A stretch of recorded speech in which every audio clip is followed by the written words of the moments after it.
السلام عليكم ورحمة الله وبركاته. Apologies for the delay. As a accident off the freeway, Pathfinder. So had to take a detour to get here. Jen didn't have to experience that because he's on my third now.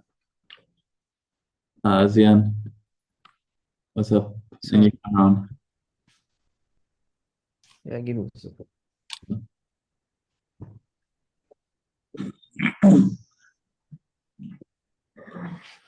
بسم الله والحمد لله والصلاة والسلام على رسول الله وعلى آله وصحبه ومن والاه.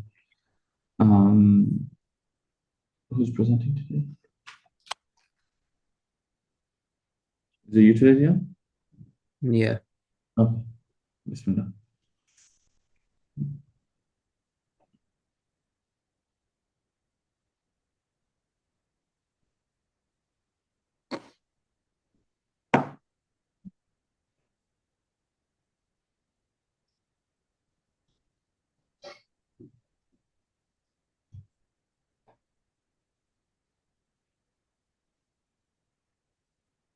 Okay.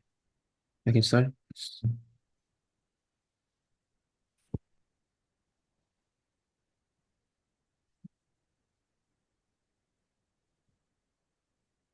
Um, um,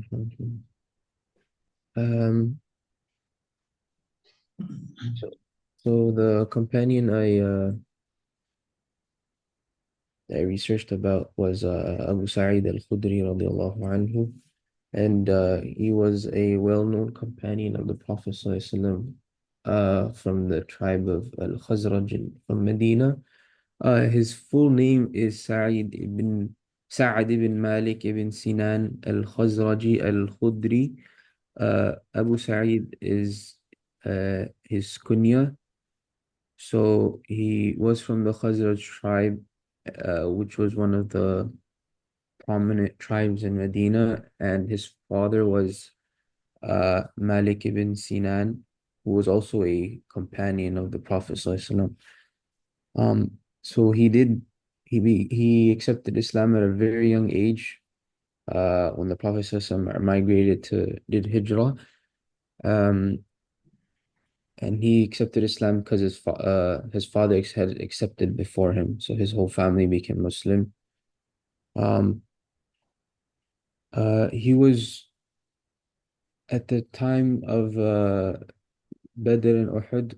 He was too young to participate in those battles, so he did participate in uh like the Battle of Khandaq, uh, Banu Qurayza, the Khaybar, and Battle of Hunain, with the Prophet ﷺ.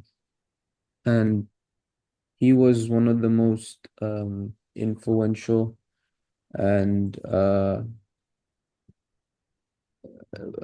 he was deeply involved with um he spent a lot of time with the Prophet ﷺ, um listening to his guidance, and he was involved in collecting, and he was known to be involved in collecting and preserving hadith. His strong memory and dedication to the preservation of the hadith made him one of the leading narrators of hadith. He narrated over um 1,000 ahadith, many of which are found in the Kutub al-Sitta. Um, and one of his, so I've found some of his famous narrations. The one that you can find in the 40 hadith of Imam al-Nawawi, where the Prophet ﷺ said, uh, whoever sees an evil, let him change it with his hand, and if he cannot, then with his tongue, and if he cannot, then with his heart, and that is the weakest of faith. Um, and then another narration, uh, that he narrated from the Prophet ﷺ was the story of the man who killed 99 people. Um, and you can find this narration in Muslim, Sahih Muslim, and another um narration from Abu Sa'id was where the Prophet ﷺ said, there will be 70,000 of my followers who will enter paradise without reckoning. And you can find this in Sahih Bukhari. So after the Prophet ﷺ passed away, he continued to be an influential figure in the Muslim community. Um, he became a well-known teacher and narrator of hadith. And he played a big role in transmitting the hadith of the Prophet ﷺ to the tabi'in. Uh, his um his influence is shown because through the amount of narrations that we can find from him, and that the fact that all his narrations are found in the six books. He was also involved in political and social affairs during the time of the first four Khalifas, helping them resolve disputes and giving counsel on religious matters. And he lived a long life and passed away in the year 74 after Hijrah, during the time of the Umayyad Caliphate, and he passed away in Medina, where he's was buried. And some of his famous students are Az-Zuhri, who was one of the earliest and most respected scholars of hadith, uh, who transmitted many of Abu Sa'id's narrations. Also, Ata ibn Abi Rabah, a scholar from Mecca, who was known for his understanding of Islamic law and hadith. And then one of his students was Sa'id ibn al-Musayyib, who was one of the well-respected scholars of the Tabi'un, um, who learned extensively from Abu Sa'id, and he was known to be an expert in fiqh. Jazakallah khair. What references do you use? Isaba. All that was just Isaba? Yeah, most of. MashaAllah. Good job. Jazakallah khair. So the father of Abu Sa'id al-Khudri, he's not as well known, but it's said that he was martyred in the Battle of Uhud, and there's a famous narration about him as well from Uhud. It's narrated in Tabarani. He says, أن أباه أن أباه مال أن أباه مالك بن سنان لما أصيب رسول الله صلى الله عليه وسلم في وجهه يوم أحد مص دم رسول الله صلى الله عليه وسلم وازدرده فقيل له أتشرب الدم قال نعم أشرب دم رسول الله صلى الله عليه وسلم أشرب دم رسول الله صلى الله عليه وسلم فقال رسول الله صلى الله عليه وسلم خالط دمي بدمه لا تمسه النار. So this is he was serving the Prophet sallallahu alaihi wasallam in the Battle of Uhud, and the Prophet sallallahu alaihi wasallam was wounded, and he to help with the wound, as the blood was coming out, he sucked the blood of the Prophet sallallahu alaihi wasallam and swallowed it. And so there's this whole fiqh discussion that comes from that, on the blood of the Prophet sallallahu alaihi wasallam, and scholars mention that it's from the khasa'is, that his blood is considered tahir, is considered pure. And so this was the father of Abu Sa'id al-Khudri as well.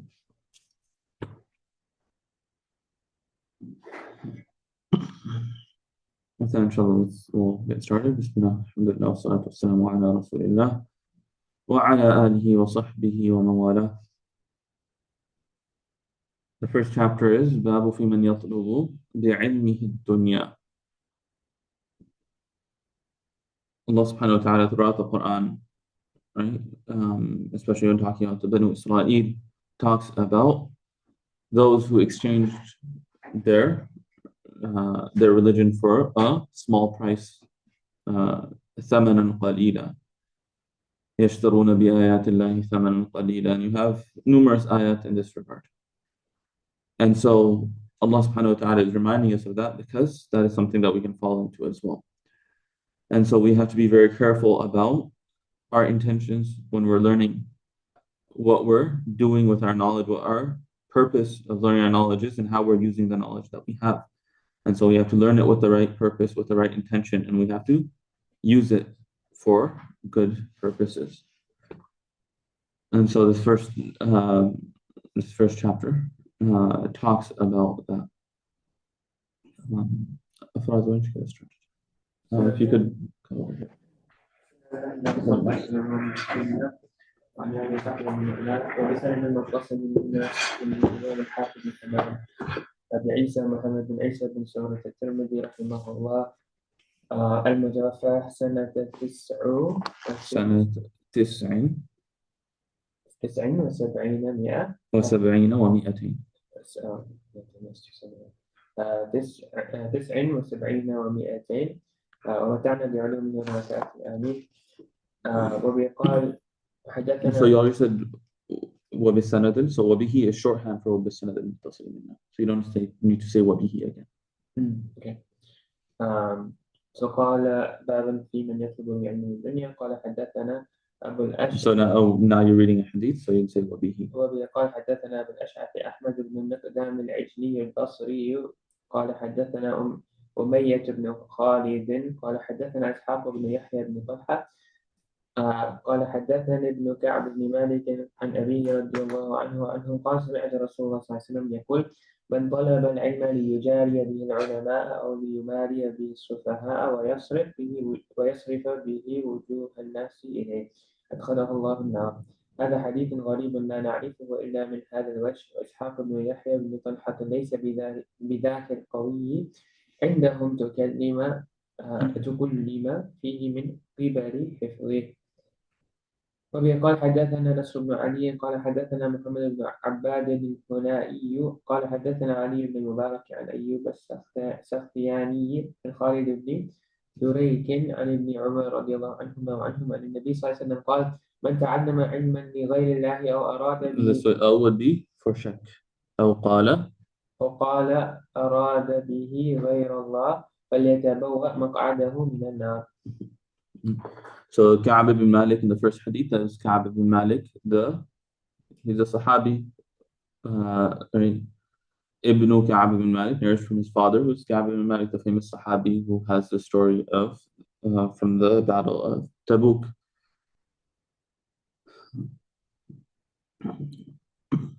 And so he narrates this hadith, ليجاري به العلماء.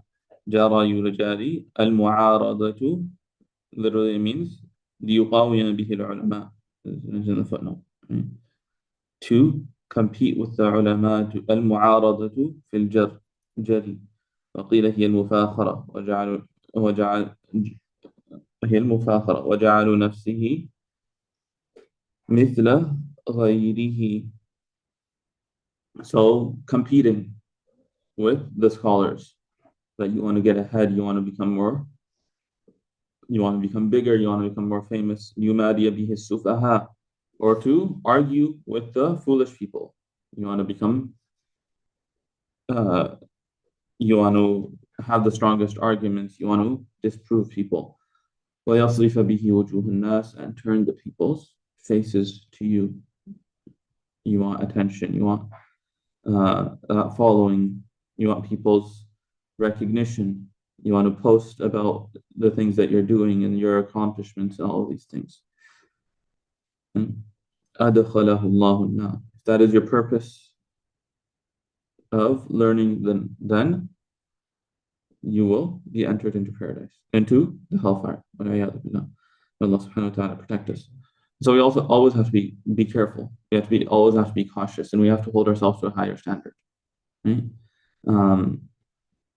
This is a very tricky thing that the scholars' intention was something that scholars said. One of the Sufyan ibn Uyayna or Sufyan al-Thawri says that right he would talk about how it's mentioned in the books of Adab Talib al-Ilm that how that was something even he struggled with being such a great scholar.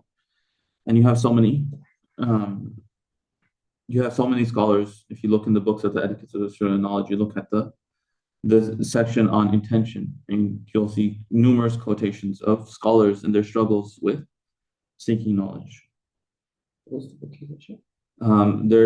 multiple books there's Ta'lim al-Muta'allim, you have Tadhkirat al-Sami' wal-Mutakallim by Ibn Jama'ah. You have Ajubli has a couple different books. He has Akhlaq al-Ulama. He has I think it's Akhlaq Hamalat al-Quran, specifically about the Quran. So you have Ajubli, which is one of the earlier works. Ibn Abd al-Barr has his work, and you have so many scholars who have written on this topic, even from a Salafi background, right? If you have someone who's from that background, you have you have Hilyat Talib al-Ilm, the sharh of it by Ibn Uthaymeen. So Hilyat Talib al-Ilm is by Bakr Abu Zayd, rahimahullah, and then the sharh, I believe, by Ibn Uthaymeen, right? So regardless of the background that a person is, this is something that all scholars have emphasized, and everyone should be reminded of, and should constantly remind, especially if you're learning, you should be constantly reminding yourselves, keeping yourself in check, and have those around you that will keep you in check. Because this is a very slippery slope, and this is something that can lead to many problems, right? One of the first people to be thrown into the hellfire is the scholar who learned for other than Allah subhanahu wa ta'ala. Allah subhanahu wa ta'ala protect us and give us sincerity. Continue. قال باب في الحث على تبليغ السماء. وبقال حدثنا محمود بن غيلان قال حدثنا أبو داود قال حدثنا شعبة أخبرني عمر بن سليمان من ولد عمر بن الخطاب رضي الله عنه وعنهم قال سمعت عبد الرحمن بن أبان بن عثمان يحدث عن أبيه قال خرج زيد بن ثابت رضي الله عنه من عند بمروان نصف النهار قلنا. So over here, when you're reading, Zayd is any pronoun that's going to be referring to Zayd is going to have a 6 underneath it. Any pronoun that's referring to Marwan is going to have a 3 underneath it. So just use that to help you follow along with the hadith. ما بعث إليه هذه الساعة إلا لشيء يسأله عنه فقمنا فسألناه وقال نعم سألنا عن أشياء سمعناها من رسول الله صلى الله عليه وسلم. سمعت رسول الله صلى الله عليه وسلم يقول نضر الله امرأ سمع منا حديثا فحفظه حتى يبلغه غيره فرب حامل فقه إلى من هو أفقه منه ورب حامل فقه ليس بفقيه. وفي الباب عن عبد الله بن مسعود ومعاذ بن جبل وجبير بن مطعم وأبي الدرداء وأنس رضي الله عنهم حديث زيد بن ثابت رضي الله عنه حديث حسن. وقال حدثنا محمود بن غيلان قال حدثنا أبو داود قال أنبأنا شعبة عن سماك بن حرب قال سمعت عبد الرحمن بن عبد الله بن مسعود يحدث عن أبيه رضي الله عنه قال سمعت رسول الله صلى الله عليه وسلم يقول نذر الله وأن سمع منا شيئا فبلغه كما سمع فرب مبلغ أو عام سامع. هذا حديث حسن صحيح. So this hadith is talking about the virtues of conveying knowledge, right? And so you see in both hadith notes that the first 3 links of the chain are the same, and then they split, and so they're 2 separate hadith coming through 2 different Sahaba. You have the hadith of Zayd ibn Thabit and the hadith of Abdullah ibn Mas'ud radiyallahu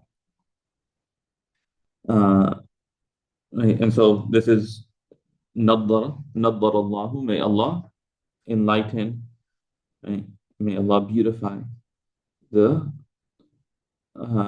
one who hears my hadith and preserves it until he conveys it to other than him. And so perhaps the person perhaps a carrier of fiqh, or someone will carry fiqh to someone who is more deeper in understanding than himself. So someone may be knowledgeable themselves, but the person they convey it to will have deeper insight and deeper understanding. And perhaps the one who carries fiqh is not a faqih himself. He doesn't understand it himself, but he's narrating it. And so this is talking about just the fact of preserving and narrating hadith is virtuous in itself, and it's deserving of the dua of the Prophet ﷺ and the glad tidings of the Prophet ﷺ. At the same time, we should never seek a position, seek a status. But if Allah gives you that opportunity, then you keep these things in mind. But we should always recognize those that are more senior, those that are more elder, those that have more of a right to be in that position. And so we keep those etiquettes in mind. Right? It's not that, there's this hadith, so I'm gonna start teaching, and there's much more qualified people to be serving that. This is in the situation where there is a lack of resources, which is oftentimes the case in many communities. There's a lack of resources, there isn't anyone available. And then you step up to fulfill that responsibility, then you can keep these in mind. But anytime there is someone else, then you let someone that is more qualified, someone that is more elder, you give them that opportunity. You still keep those etiquettes in front of you. قال باب في تعظيم الكاذب على رسول الله صلى الله عليه وسلم. وقال حدثنا أبو هشام الرافعي قال حدثنا أبو بكر بن عياش قال حدثنا عاصم عن زر عن عبد الله رضي الله عنه. So this is the same sanad of the qira'ah of Shu'bah, right? From Shu'bah ibn Ayyash, from Asim, the Qari, from his teacher Zir ibn Hubaysh, from Abdullah ibn Mas'ud radiyallahu anhu. Shu'bah is one of in the qira'at you have Hafs and Asim, and then you have Shu'bah and Asim. So this Abu Bakr ibn Ayyash is Shu'bah ibn Ayyash. Abu Bakr is his kunya, right? So his actual name is Shu'bah. But generally when he's referred to as Abu Bakr ibn Ayyash, at least in Tirmidhi. Right? So this is essentially the same sanad that the riwayah of Shu'bah comes from. قال رسول الله صلى الله عليه وسلم من كذب علي متعمدا فليتبوأ مقعده من النار. وقال حدثنا إسماعيل بن موسى الفزاري بن ابنة السدي قال حدثنا شريك بن عبد الله عن منصور بن المعتمر عن ربعي بن حراش عن علي بن أبي طالب رضي الله عنه قال قال رسول الله صلى الله عليه وسلم ما تكذب علي فإنه من كذب علي يلي النار. وفي الباب عن أبي بكر وعمر وعثمان والزبير وسعيد بن زيد وعبد الله بن عمرو وأنس وجابر وابن عباس وأبي سعيد وعمرو بن عباسة وعقبة بن عامر ومعاوية وبريدة وأبي موسى وأبي أمامة وعبد الله بن عمر والمنقعي وأوسن الثقفي رضي الله عنهم. حديث علي بن أبي طالب رضي الله عنه حديث حسن صحيح. قال عبد الرحمن بن مهدي منصور بن المعتمر أثبت أهل الكوفة. وقال وكيع من يكذب ربعي بن حراش في الإسلام كذبا. وبقال حدثنا قتيبة قال حدثنا الليث بن سعد عن ابن شهاب عن أنس بن مالك رضي الله عنه قال قال رسول الله صلى الله عليه وسلم من كذب علي حسبت أنه قال متعمدا فليتبوأ بيته من النار. هذا حديث حسن غريب صحيح من هذا الوجه من حديث الزهري عن أنس بن مالك رضي الله عنه وقد روي هذا الحديث من غير وجه عن أنس رضي الله عنه وعن النبي صلى الله عليه وسلم. So this hadith, the went over it in right in the what Dr. Akram. This hadith is considered mutawatir. Some wordings, it's mutawatir in its words itself, and other in terms of others, they will be mutawatir in terms of their meaning. I'm just gonna go grab some tissue.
My father just stepped out for a second.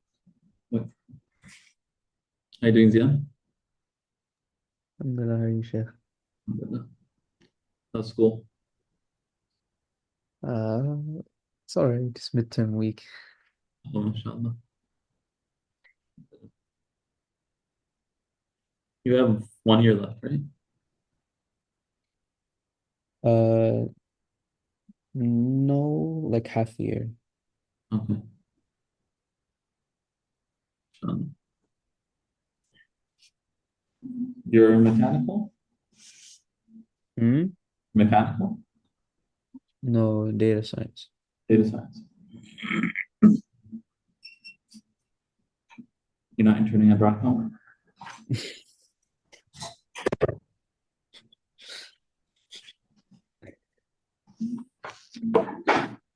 They don't take new grads. They don't take new grads? No. They don't have internships or anything? Not really. Not I a don't data know science, ounce of- other thing. Inshallah, something will work out. So, yeah. Um,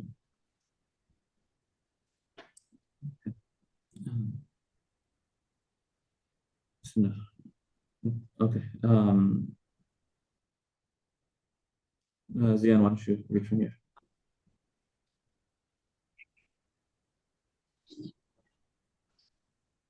وبه قال باب في تعظيم الكذب على رسول الله صلى الله عليه وسلم. أو ما جاء في من روى حديثا وهو يرى أنه كذب. Oh, wrong page. Okay.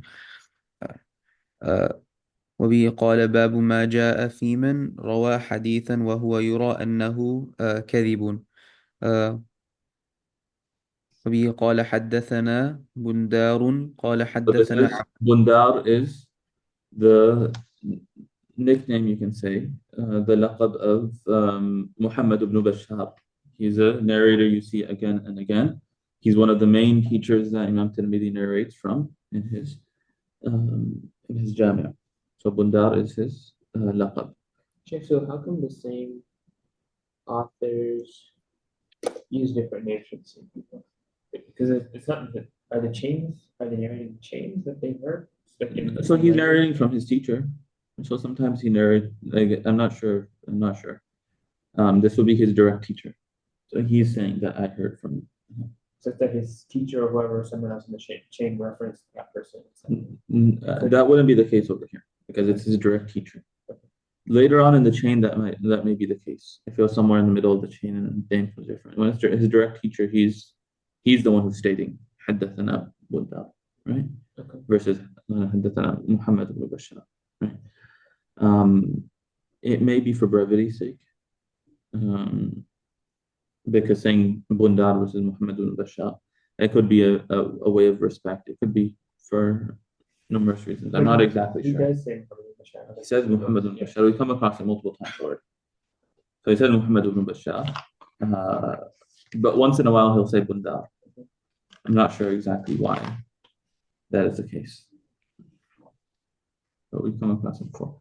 As Claude mentioned, there's five main teachers that Imam Tirmidhi narrates from in his Jami'. They are, I'll send it out, the name.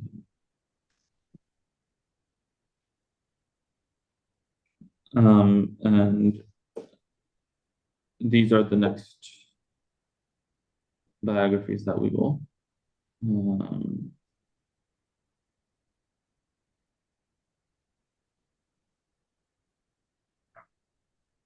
we will cover.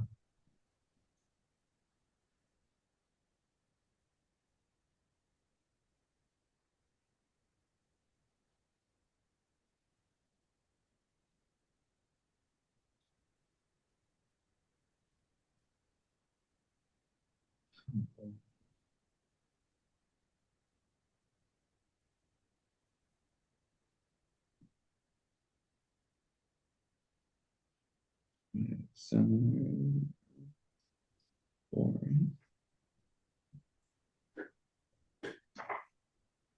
Actually, I can post in Google Classroom.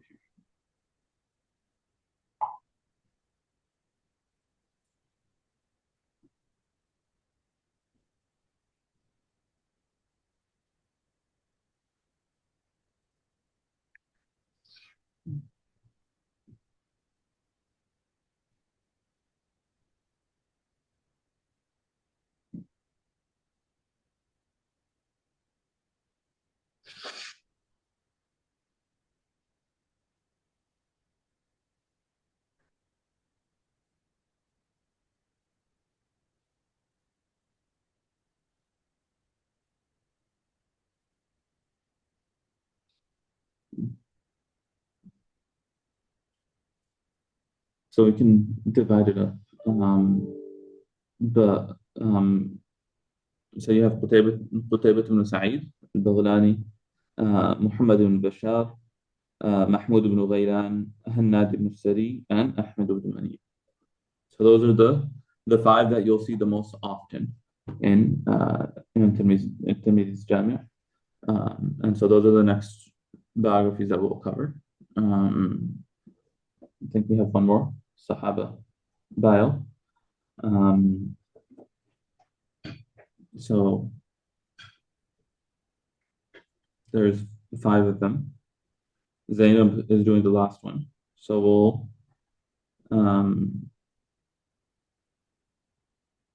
do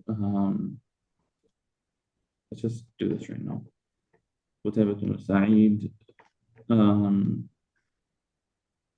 Qaz, Muhammad bin Bashar, Ziyan, Mahmoud ibn Ghaylan is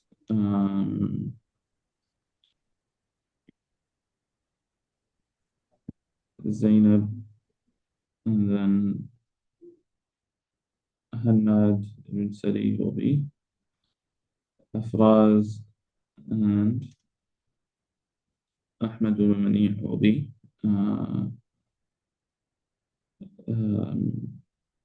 Ziyan. So I posted this on Google Classroom. There's an assignment there. And so formatting might be a little bit off. I can fix that afterwards, but you should see your name next to the narrator. And for this, you will be referencing Sir A'lam al-Nubala. That's what you want to reference. You post by, the book or no? by Imam al-Dhahabi. I'll Or you can post the title.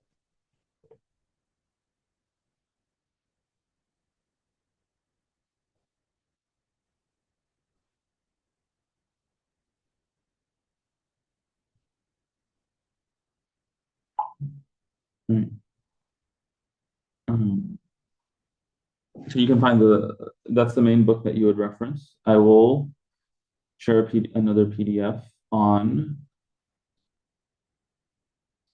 different books on the genre of different books related to um, hadith narrators.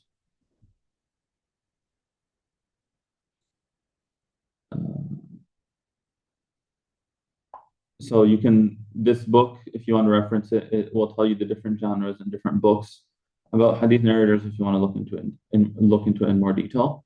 But the easiest thing to do is just look at Sirah A'lam Nubala. But if you want more to figure out more references or whatnot, you can look through that book and I'll tell you what other resources you have.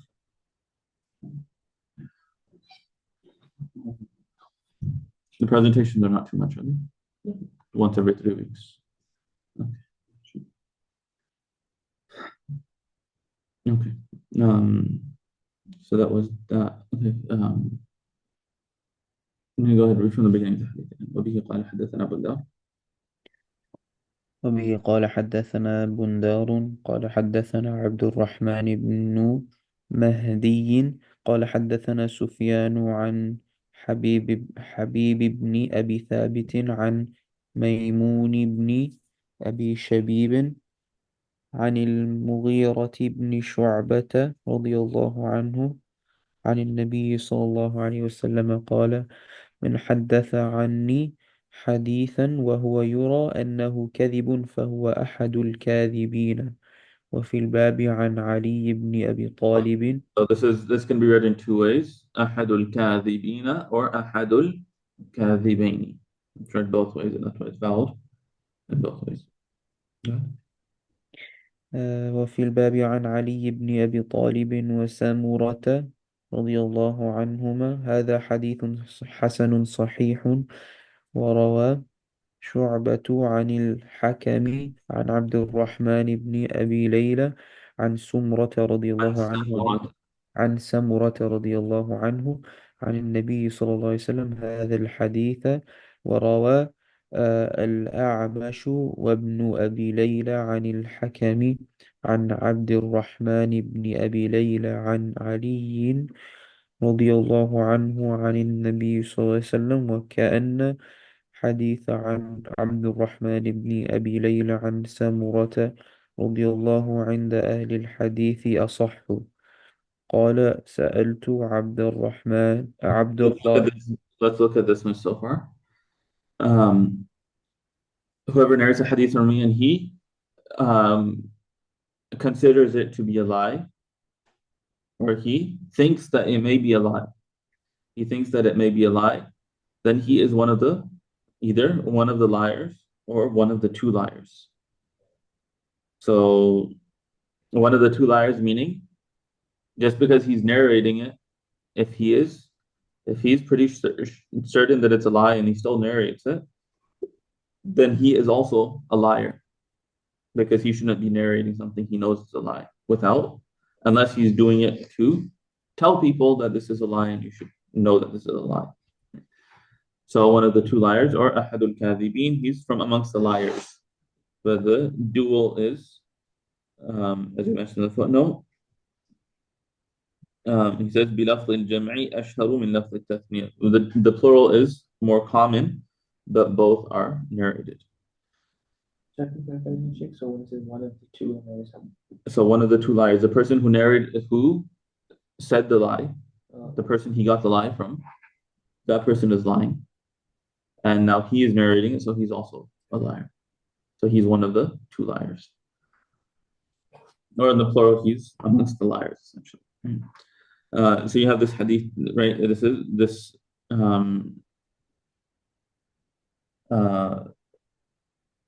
You have Muhammad bin Bashar from Abdul Rahman al-Mahdi, from Sufyan, from Habib ibn Thabit, from Maymun ibn Abi Shabib, from Mughirah ibn Shu'bah. And then he says, Shu'bah narrates it from another chain, Shu'bah from Abdul Rahman al-Abi Layla, from Samura. So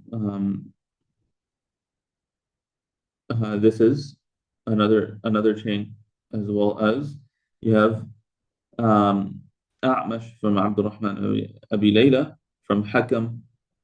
Um, um,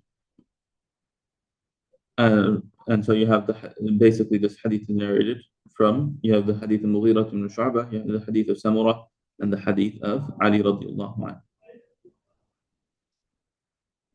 And so he says the hadith of Abdurrahman Abi Layla from Samurah is considered the most authentic. So it's narrated, the same word hadith is narrated through different chains, and he's just showing which chain is more authentic. Continue.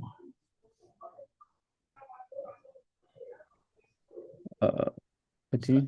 قال سألت قال سألت عبد الله بن عبد الرحمن أبا عبد محمد الله بن عبد الرحمن. This is عبد الله Imam الدارمي, the صاحب الجامع. He has this عبد الله بن عبد verified الرحمن Muslim. أبا محمد عن حديث النبي صلى الله عليه وسلم من حدثنا عني حديثا وهو يرى من حدث عني من حدث عني حديثا وهو يرى أنه كذب فهو أحد الكاذبين كاذبين قلت له من روى حديثا وهو يعلم أن إسناده خطأ أم، أيخاف أن يكون قد دخل في حديث النبي صلى الله عليه وسلم أو إذا روى الناس حديثا مرسلا فأسنده بعضهم أو قلب إسناده يكون قد دخل في هذا الحديث فقال لا إنما معنى هذا الحديث إذا روى الرجل الحديث ولا يعرف لذلك الحديث عن النبي صلى الله عليه وسلم أصل فحدث به فأخاف أن يكون قد دخل في هذا الحديث. So now he says, I asked Imam al-Darimi rahimahullah regarding this hadith, that we have scholars of hadith that engage in different practices that may be presumed to fall under this warning. And so he brings up three scenarios. One, you narrate something knowing the isnad is incorrect. أتخاف أو أيخاف, do you fear or is it feared that they will be entered amongst the people that the hadith of the Prophet is talking about? Right? And there's a famous principle that if you narrate the isnad, if you reference something, then you are no longer liable. You are saying that this is referenced over here, and now it is the responsibility of the listener to verify the authenticity of that source. At the same time, one shouldn't be careless about this either. And audiences would vary. Talking to scholars may be different than talking to laity and whatnot. But the point is that this person is not going to enter into the hadith of the Prophet ﷺ. The second is, if someone narrates a mursal hadith and narrates it musnadan, he connects its chain. He narrates it with a connected chain. When the correct version is with a missing link, as mursal, or he flips the third scenario, he flips the isnad. He mixes up two narrators. Does this come and does this fall under this hadith? So he says, no, the meaning of this hadith is when a man narrates a hadith and there's no basis, there's no sanad, there's nothing for that hadith from the Prophet ﷺ, and then he narrates it, then I fear that he will be included in this hadith.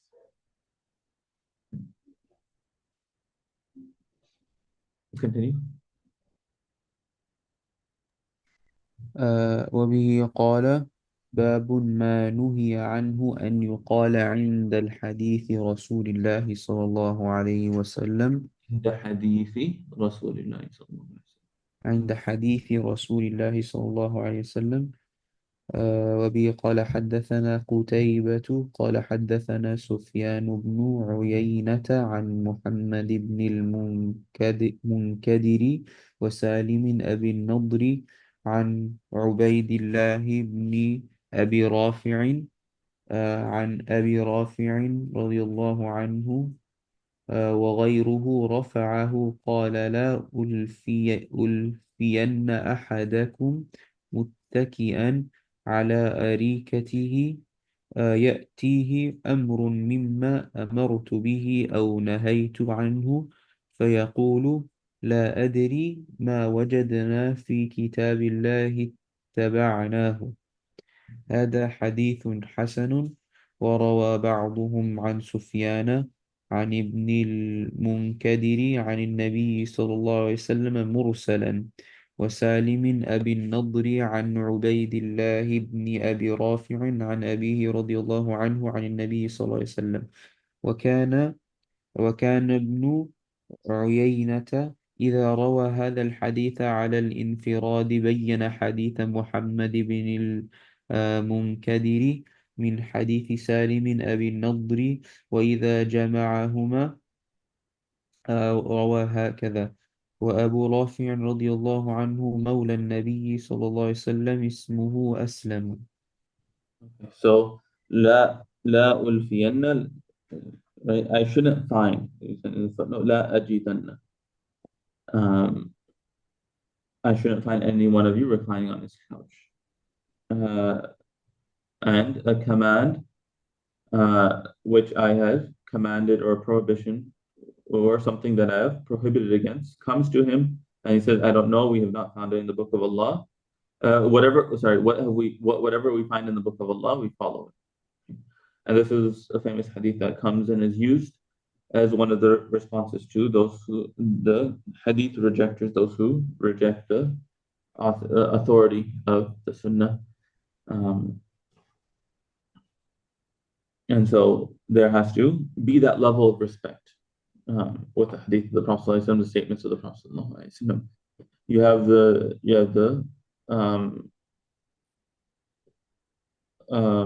hadith. You have numerous hadith in this regard, right? The hadith of لا تمنعوا إماء الله مساجد الله, right? Where the Sahabi, he narrates it, and right after listening to the hadith, the person, even if they may have had a valid Shari'i reason to, the way they responded to that hadith was the son essentially responds and says that I will still prevent my family, prevent this person from going to this woman from going to the masjid. And so whether there may have been a fiqhi justification for that or not is besides the point. That is not befitting of the etiquettes with the hadith of the Prophet ﷺ, that one explicitly goes against it. Even if there's a reason, there's another context, there's another hadith that one may be acting upon. You have stories from other scholars as well, where they would mention that this is the sunnah of the Prophet ﷺ, and someone would say, I don't like this. And they would rebuke that person. Because that level of respect with the hadith of the Prophet ﷺ has to always be there. And so this hadith over here is narrated mursalan from Abu Rafi' Mawla Rasulullah sallallahu alayhi wa sallam, whose name Imam Tirmidhi mentions is Aslam. Is there ever a discussion then, like specifically from the context of, we talk about all of the Sahaba being thiqah, and I know that, like when we're talking about trustworthiness, it could be a little bit of a different category, but if you have an example of a Sahabi who took a hadith and acted differently based on it, like is there a discussion around reliability? That doesn't go into the reliability of the narrator. That goes into the right, when you're talking about صحة, there is there's five conditions, right? Two are related to the narrator. And then you have um, so you have عدالة and ضبط for the rawi, has to be متصل. And then it can't be shad, and it can't have illa. So you have those two related to the narrator, but the other three are not related to the individual narrators themselves. Ittisal al-sanad is related to the connectivity of the chain. You could say it's related to overall, those three are related to the isnad. And then you have shudud, which is more related to the matan than the isnad itself. And then you have illa, which can be which can relate to the isnad or the matan.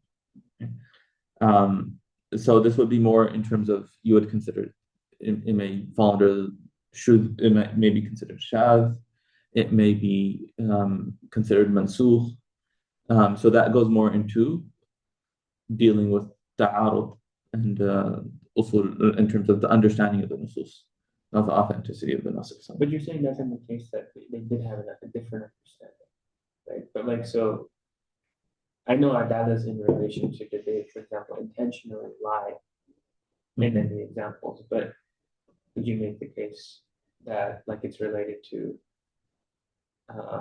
even honesty and action? With you were narrated or conveyed a hadith, but you acted differently, right, based on it? Or No. just purely just in the context of making sure textually that they never lied. The idea of narrating a hadith is that they believe that the Prophet said that. Yeah. And so they're narrating it. And that's what the hadith is. It's narrating the statements of the Prophet. The understanding that goes into the realm of fiqh. So that when you're there are two separate sciences that have some overlap. But when we're talking about authenticity, we're talking, and the reliability of narrative, we're talking in the realm of hadith and narration. I thought you gave the example though that it's not about difference in understanding, it's that they understood a different interpretation, but they still acted differently. Or you're saying that they completely understood a different way? I'm not following. I thought the example you just gave about the Sahabi and preventing. Yeah, so they had a different understanding, Okay. but the problem was not necessarily his understanding of the hadith. The problem was how he spoke in front of the hadith of the Prophet ﷺ, and how he responded to the hadith of the Prophet ﷺ. But that won't bring down the reliability of the narrative. Because you have people who are Shia, for example, whose narrations were accepted. People who are Khawarij, whose narrations were accepted.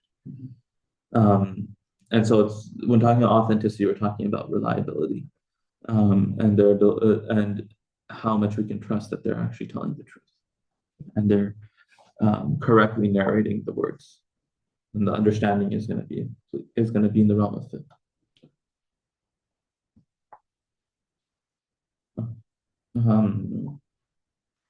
Continue. The next hadith, Muhammad bin Bashar. قال حدثنا محمد بن بشار قال حدثنا عبد الرحمن بن مهدي قال حدثنا معاوية بن صالح عن الحسن بن جابر اللخمي عن المقدام بن معدي كريبة رضي الله عنه قال قال رسول الله صلى الله عليه وسلم ألا هل عسى رجل يبلغه الحديث عني وهو متكئ على أريكته فيقول بيننا وبينكم كتاب الله فما وجدنا فيه حلالا استحللناه وما وجدنا فيه حراما حرمناه وإنما حرم رسول الله صلى الله عليه وسلم كما حرم الله. هذا حديث حسن غريب من هذا الوجه. So he mentioned in the footnote over here, Suyuti, this footnote at the bottom of the page. يحتمل أن يكون من كلام الراوي, this last part, وإنما حرم رسول الله صلى الله عليه وسلم كما حرم الله. يحتمل أن يكون من كلام الراوي كما ذهبوا إليه, وأن يكون من كلام هو أن يكون من كلامه صلى الله عليه وسلم على سبيل التجريد. So either this is from the words of the narrator, or the Prophet ﷺ, after quoting this person, then he clarifies this point. على سبيل التجريد تنبيها به على أن من اسمه رسول الله صلى الله عليه وسلم حقيق بأن يستقل بأحكام سوى ما أنزله الله عليه. That he can have rulings that are not explicitly mentioned in the book of Allah. He can have commands and prohibitions that are not there, that are necessary to follow. The next chapter is talking about writing, and so this is something that he brings كراهية كتابة العلم, and then الرخصة باب في رخصة فيه. And so this idea of writing, this was something that in the early days of Islam, the Prophet ﷺ, he prohibited except for the Quran. That the only thing that was written was Quran, for a number of reasons, so that they get familiar with the Quran. They don't confuse the Quran with other things. Similarly, there was a scarcity of resources in the early days of Islam, and so whatever resources were there were used to preserve the Quran. And you have other reasons and other explanations that the scholars mention on why the Prophet ﷺ initially prohibited writing knowledge and writing his hadith, but later on he would explicitly allow it as well. And so you have Abdullah ibn Amr radiallahu anhu, who was famous for having his sahifa, and you have the hadith where he says uktub uktubu li Abi Shah, when someone came, right, he said in that hadith is going to come, he commanded the Sahaba to write down the rules for him, if I'm not mistaken, the rules of Diyah and whatnot. And so he commanded them to write for him. And so that shows that this prohibition was temporary and was for a specific reason. And later on, towards the later part of his life, ﷺ, he allowed for people to write hadith. How did that work in the context of early hadith then? So are we saying that in the early days, companions, or I guess in the later days, they narrated about the earlier days since it was never written down? Like, so the idea is Islam is primarily an oral tradition, especially in the earlier generations. And the Arabs in general, that was how their society worked. It was one of storytelling and narrating, and right, you had these poems that were memorized, and all the poems, these lineages of all of these things that were memorized. And so they were generally an oral tradition. Writing was not as common, and so that meant that their memories were much stronger. And so prohibiting writing didn't mean that the knowledge was not being preserved. It just meant that it wasn't written down. And so when you talk about hifz, you have two types of hifz, right? Even when you're talking about narrating hadith, you have right, dabt, right, the whole category of dabt. It's essentially revolves around hifz and memory, memorization and accuracy, right? And so you have dabt fi sudur and dabt fi sutur. Dabt in terms when preserving it through in the chest by memorizing it, and then preserving it by writing. And so in the generation of the Sahaba, the primary form of preservation was in the chest, was through memory. And then in the generation of Tabi'in, then writing became more prevalent, and then they would write down the narration. So whatever is narrated, majority of it is through what's memorized, and that's why you'll notice that certain Sahaba will focus on certain topics as well because that was more relevant to them, so they remember those things more so. Right? Like if you look at the hadith of hunting, um, it's narrated by, if I'm not mistaken, Adi ibn Hatim narrates many hadith on hunting and Sayd al-Dhabaih and whatnot, because that was something that was relevant to him, for example, that he engaged in. And so you'll see those types of things which will as well, which indicate to that fact that they would remember the things that were relevant to them, or they would remember the hadith of Prophet, review it with one another, etc.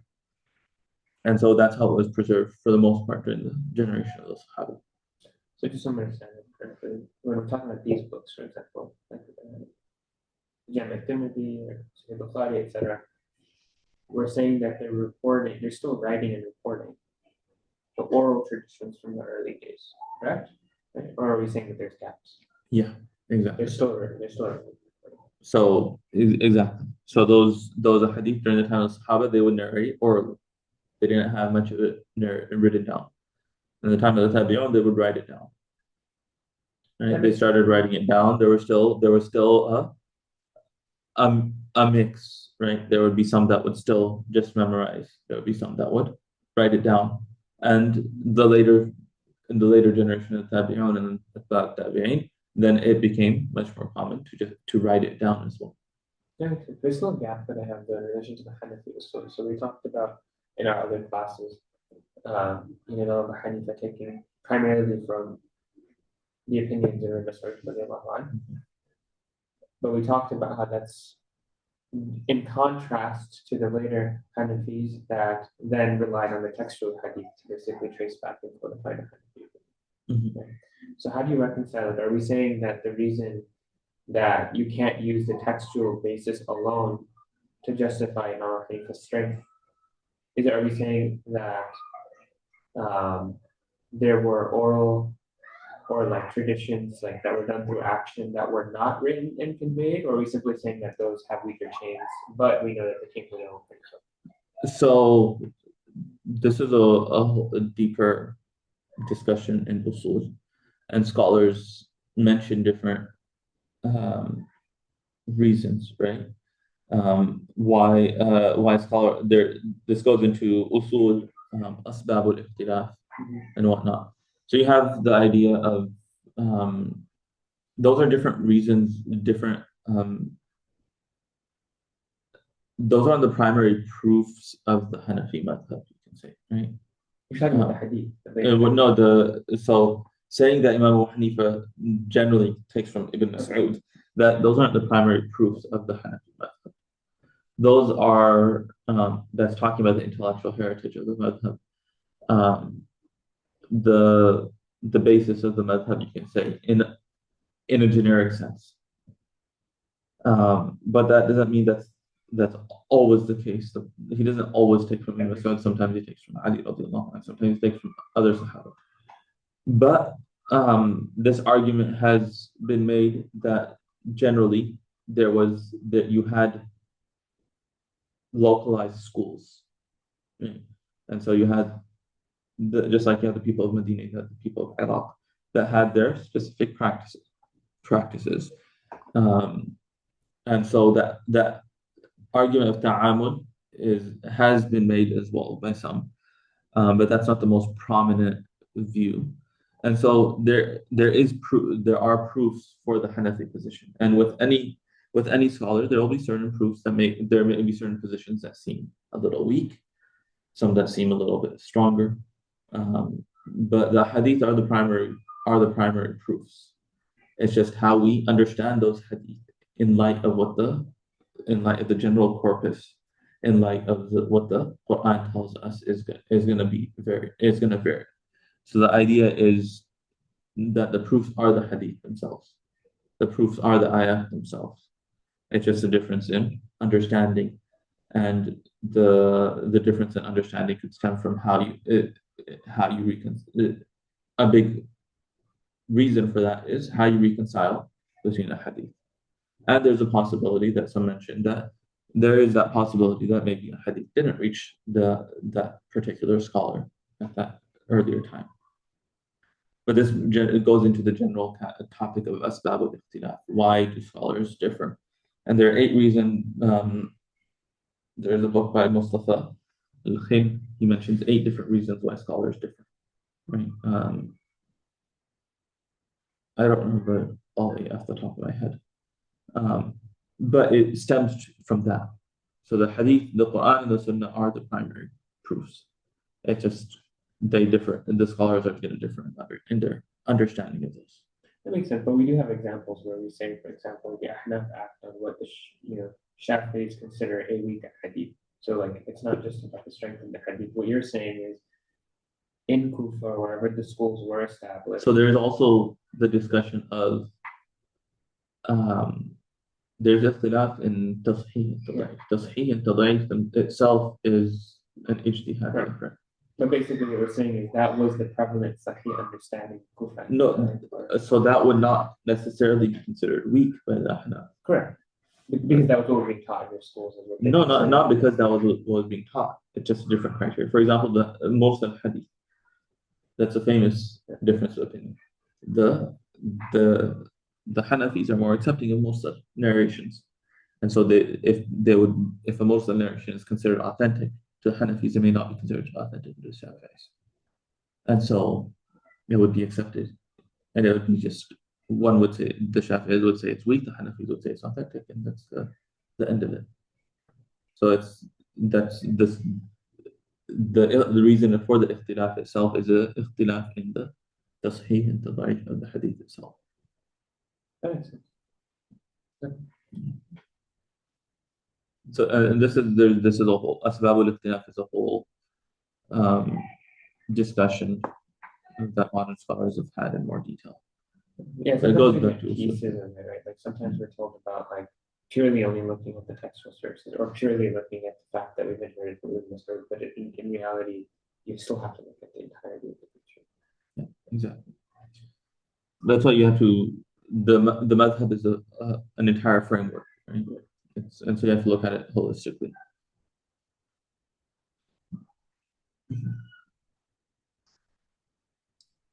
Okay. I'll read from over here.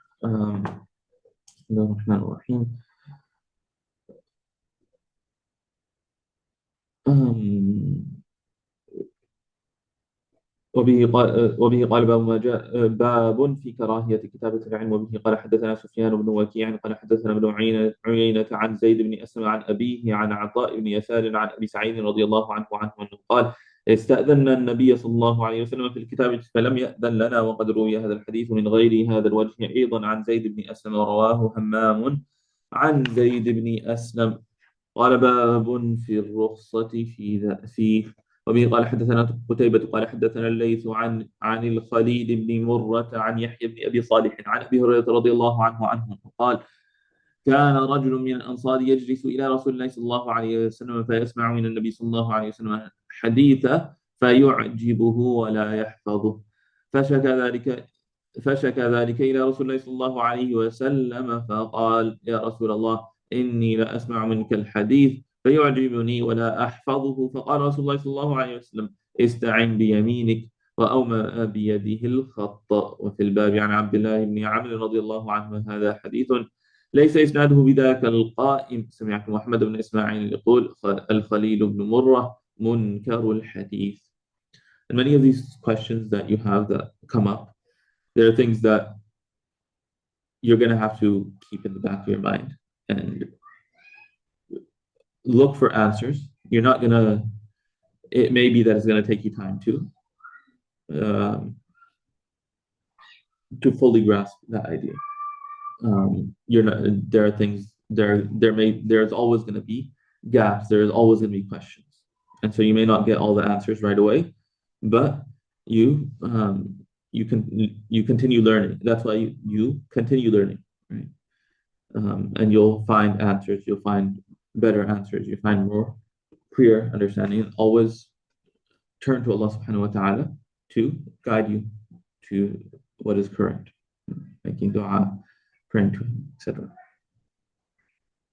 وبه قال حدثنا يحيى بن موسى ومحمود بن غيلان قال حدثنا الوليد بن مسلم عن الأوزاعي عن يحيى بن أبي كثير عن أبي سلمة عن أبي هريرة رضي الله عنه وعنهم أن النبي صلى الله عليه وسلم خطب فذكر قصة في الحديث فقال أبو شاه اكتبوا لي يا رسول الله، فقال رسول الله صلى الله عليه وسلم اكتبوا لي أبي شاه وفي الحديث قصة، هذا حديث حسن صحيح. وقد روى شيبان عن يحيى بن أبي كثير مثل هذا.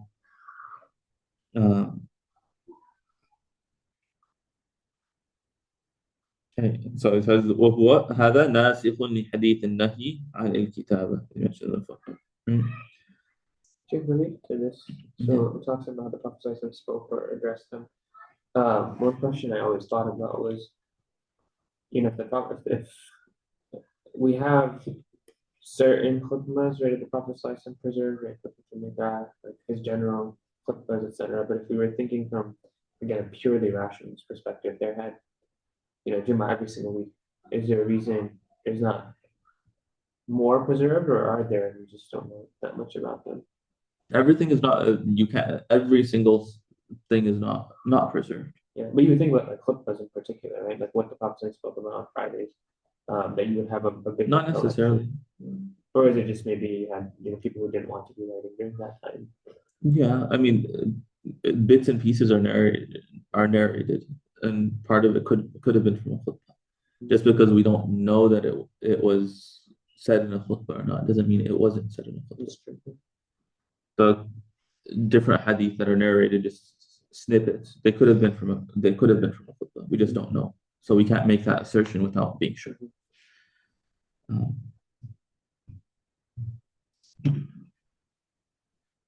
قال حدثنا قتيبة قال حدثنا سفيان بن عيينة عن عمرو بن دينار عن وهب بن منبه عن أخيه وهو همام بن منبه أنه قال سمعت أبا هريرة رضي الله عنه يقول ليس أحد من أصحاب رسول الله صلى الله عليه وسلم أكثر حديثا عن رسول الله صلى الله عليه وسلم مني إلا عبد الله بن عمرو فإنه كان يكتب وكنت لا أكتب، هذا حديث حسن صحيح. ووهب بن منبه عن أخيه هو همام بن منبه. Hamam bin Munabbih, he's the famous student of Abu Hurairah. He has his famous Sahifa. It's one of the earliest written collections of hadith that we have. It's one of the, when it comes into the discussion of Kitabat al-Hadith, this is in terms of the preservation of the Sunnah and the authority of the Sunnah, this discussion of writing comes up. And so this is one of the earliest examples that there were hadith were written from the time of the Tabi'un, the students of the Sahaba would write hadith. It may not have been as common as it was in later times, but it was something that had started at that time. قال باب ما جاء في الحديث عن بني إسرائيل وبه قال حدثنا محمد بن يحيى قال حدثنا محمد بن يوسف عن عبد الرحمن بن ثابت بن ثوبان العابد الشامي عن حسان بن عطية عن أبي كبشة السالولي عن عبد الله بن عمرو رضي الله عنهما وعنهم أنه قال رسول الله صلى الله عليه وسلم بلغوا عني ولو آية وحدثوا عن بني إسرائيل ولا حرج ومن كذب عليه متعمدا فليتبوأ مقعده من النار، هذا حديث حسن صحيح. وبه قال حدثنا محمد بن بشار قال حدثنا أبو عاصم عن الأوزاعي عن حسان بن عطية عن أبي كبشة السلولي عن عبد الله بن عمرو رضي الله عنه عن النبي صلى الله عليه وسلم نحوه وهذا حديث صحيح. حدثوا عن بني إسرائيل ولا حرج, that you're allowed to narrate from Banu Israel, but لا نصدقه ولا نكذبه, that we don't affirm it nor do we reject it, but it can be, if there is benefit in it, if there is certain benefit in it, then it can be narrated. Imam Ghazali often quotes Isa alayhi salam, probably from sources of the Ahlul Kitab in his books, right? Talking about asceticism and tazkiyah and different things like that. And you have in tafsir Isra'iliyat is a big discussion. And then Usul al-Tafsir class, that will come up, how that's dealt with and how we should deal with that more specifically. But the idea is, it is allowed as long as it is clear that it's clear that we only take it if it does not contradict what we already know from the Quran and the Sunnah. And so that's the general principle, and it'll come up in Usul al-Tafsir in more detail. So how did you get don't affirm or deny from wala haraj? That's not from here, that's from another. Okay. So when it says wala haraj, what exactly does that mean? Meaning there's nothing wrong with la haraj, there's no sin in narrating from Banu Israel. But in another hadith it comes that we don't affirm nor deny it.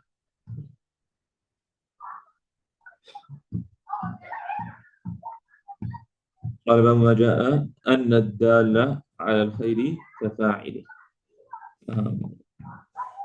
Zainab, hopefully you don't mind it. I didn't give you a chance to read. I'm going to try to read a portion every class, just so that we're making decent progress.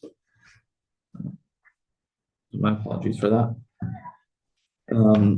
قال باب ما جاء أن الدال على الخير كفاعله. وبه قال حدثنا نصر بن عبد الرحمن الكوفي قال حدثنا أحمد بن بشير عن شبيب بن بشر عن أنس بن مالك رضي الله عنه أنه قال أتى النبي صلى الله عليه وسلم رجلا يستحمله فلم يجد عنده ما يحمله فدل على آخر فحمله فأتى النبي صلى الله عليه وسلم فأخبره فقال إن الدال على الخير كفاعله. Someone was essentially seeking an animal to carry his things. And so أتى النبي صلى الله عليه وسلم رجل يستحمله. He was seeking an animal to carry his things. And so the Prophet ﷺ didn't have, so he told him to go to this person, to another person, and so he gave him something that he could, an animal that he could carry his things on. فقال إن الدال على الخير كفاعله. وفي الباب عن أبي مسعود وبريدة رضي الله عنه. Abu Mas'ud is known as Abu Mas'ud al-Badri. He's known as Badri because he was from Badr, not because he participated in the Battle of Badr.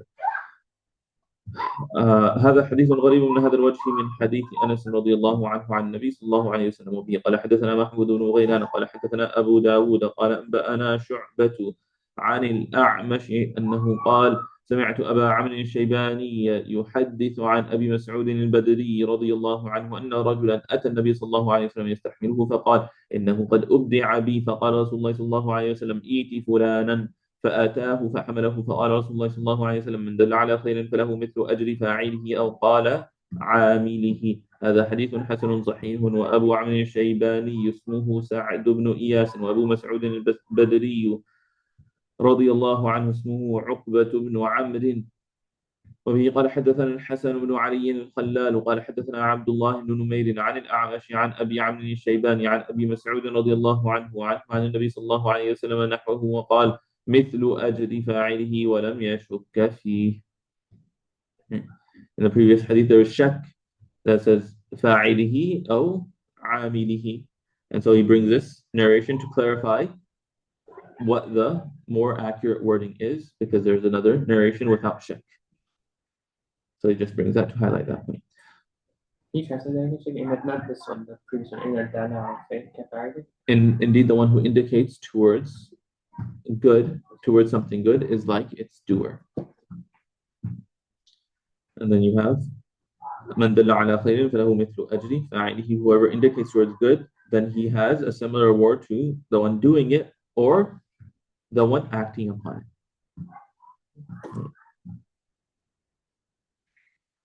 وبه قال حدثنا محمود بن غيلان والحسن بن علي وغير واحد قالوا حدثنا أبو أسامة عن بريد بن عبد الله بن أبي بردة عن جده أبي بردة عن أبي موسى الأشعري رضي الله عنه عن النبي صلى الله عليه وسلم أنه قال اشفعوا ولتؤجروا وليقضي الله على لسان نبيه ما شاء. هذا حديث حسن صحيح.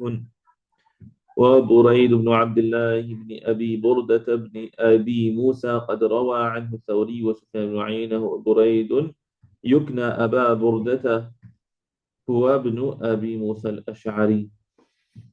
So over here, اشفعوا ولتؤجروا, intercede, refer, recommend others, and you will be rewarded.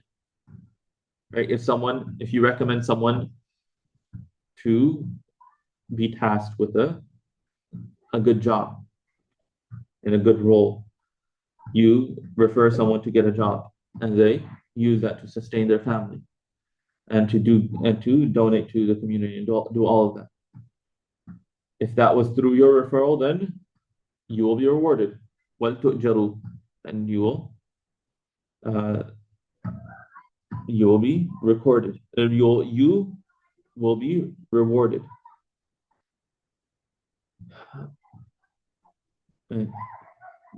Because of the same concept that you supported that person in doing good. وَلْيَقْضِيَ اللَّهُ, and Allah will decree on the tongue of His Prophet what He wills. That someone may be interceding in regards to someone may be witnessing for someone, may be interceding in certain situations, right? And regardless of whether that intercession is accepted or not, you will get that reward. So the footnote over here, فإنكم تؤجرون بالشفاعة قبلت أو لم تقبل ولا تقولوا لا ندري أيقبل رسول الله صلى الله عليه وسلم شفاعتنا أو لا. وقوله وليقضي الله إشارة إلى أن ما يجري على لسان صلى الله عليه وسلم فهو من الله، سواء كان قبول الشفاعة أو عدم. And then this hadith is narrated from Abdullah ibn Abi Burda from Abu Burda. Burayd ibn Abdullah ibn Abi Burda from his grandfather Abu Burda from Abu Musa al-Ash'ari. And then he clarifies that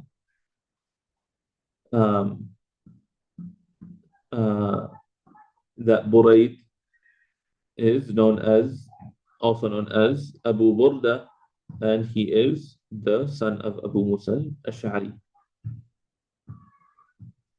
وبه قال حدثنا محمود بن غيلان قال حدثنا وكيع وعبد الرزاق عن سفيان عن الأعمش عن عبد الله بن مرة عن مسروق عن عبد الله بن مسعود رضي الله عنه أنه قال رسول الله صلى الله عليه وسلم ما من نفس تقتل ظلما إلا كان على ابن آدم كفل من دمه، ذلك لأنه أول من أسن القتل. وقال عبد الرزاق سن القتل. هذا حديث حسن صحيح. عبد الرزاق, this is عبد الرزاق الصنعاني صاحب المصنف. And so talking about the story of Habil and Qabil, that Qabil is going to get the sin for everyone that engaged in murder after him because he started that practice. And sunnatan hasanatan, right, the famous hadith, the person who starts a good practice فله أجرها وأجر من عمل بها لا ينقص ذلك من أجورهم شيئا، ومن سن سنة سيئة فله أجرها وأجر من عمل بها لا ينقص من أوزارهم شيئا، وكما قال صلى الله عليه وسلم. فبه قال باب في من دعا إلى هدى فاتبع. أبي قال حدثنا علي بن حجر قال حدثنا إسماعيل بن جعفر على بن عبد الرحمن عن أبيه عن أبي هريرة رضي الله عنه أنه قال رسول الله صلى الله عليه وسلم من دعا إلى هدى كان له من أجر مثل أجور من يتبعه لا ينقص ذلك من أجورهم شيئا، ومن دعا إلى ضلالة كان عليه من إثم مثل آثام من يتبعه لا ينقص ذلك من آثامهم شيئا. هذا حديث حسن صحيح. وبه قال حدثنا أحمد بن منيع قال حدثنا يزيد بن هارون قال حدثنا المسعودي عن عبد الملك بن عمير عن ابن جرير عن ابن جرير بن عبد الله عن أبيه جرير بن عبد الله البجلي رضي الله عنه أنه قال رسول الله صلى الله عليه وسلم: من سن سنة خير فاتبع عليه فله أجره ومثل أجور من اتبعه غير منقوص من أجورهم شيئا. ومن سن سنة شر فاتبع عليها كان عليه وزره ومثل أوزار من اتبعه غير منقوص من أوزارهم شيئا. وفي الباب عن حذيفة رضي الله عنه: هذا حديث حسن صحيح، وقد روي من غير وجه عن جرير بن عبد الله رضي الله عنه عن النبي صلى الله عليه وسلم نحو هذا. وقد روي هذا الحديث عن المنذر بن جرير بن عبد الله عن أبي رضي الله عنه عن النبي صلى الله عليه وسلم. وقد روي عن عبيد الله بن جرير عن أبي رضي الله عنه عن النبي صلى الله عليه وسلم أيضا.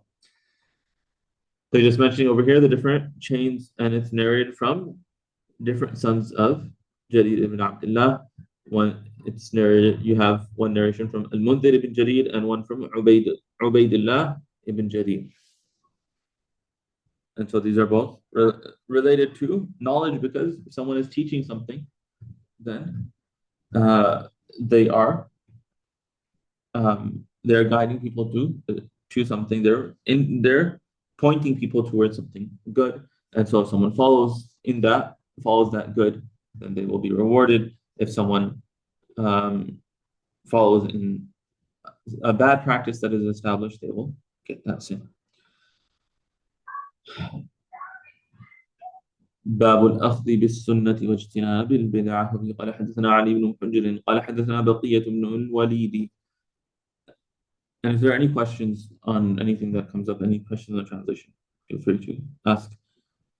عن بحير بن سعيد عن خالد بن معدان عن عبد الرحمن بن عمرو السلمي عن العرباض بن سارية رضي الله عنه أنه قال: وعظنا رسول الله صلى الله عليه وسلم يوما بعد صلاة الغداة موعظة بليغة ذرفت منها العيون ووجلت منها القلوب، فقال رجل: إن هذه موعظة مودع، فماذا تعهد إلينا يا رسول الله؟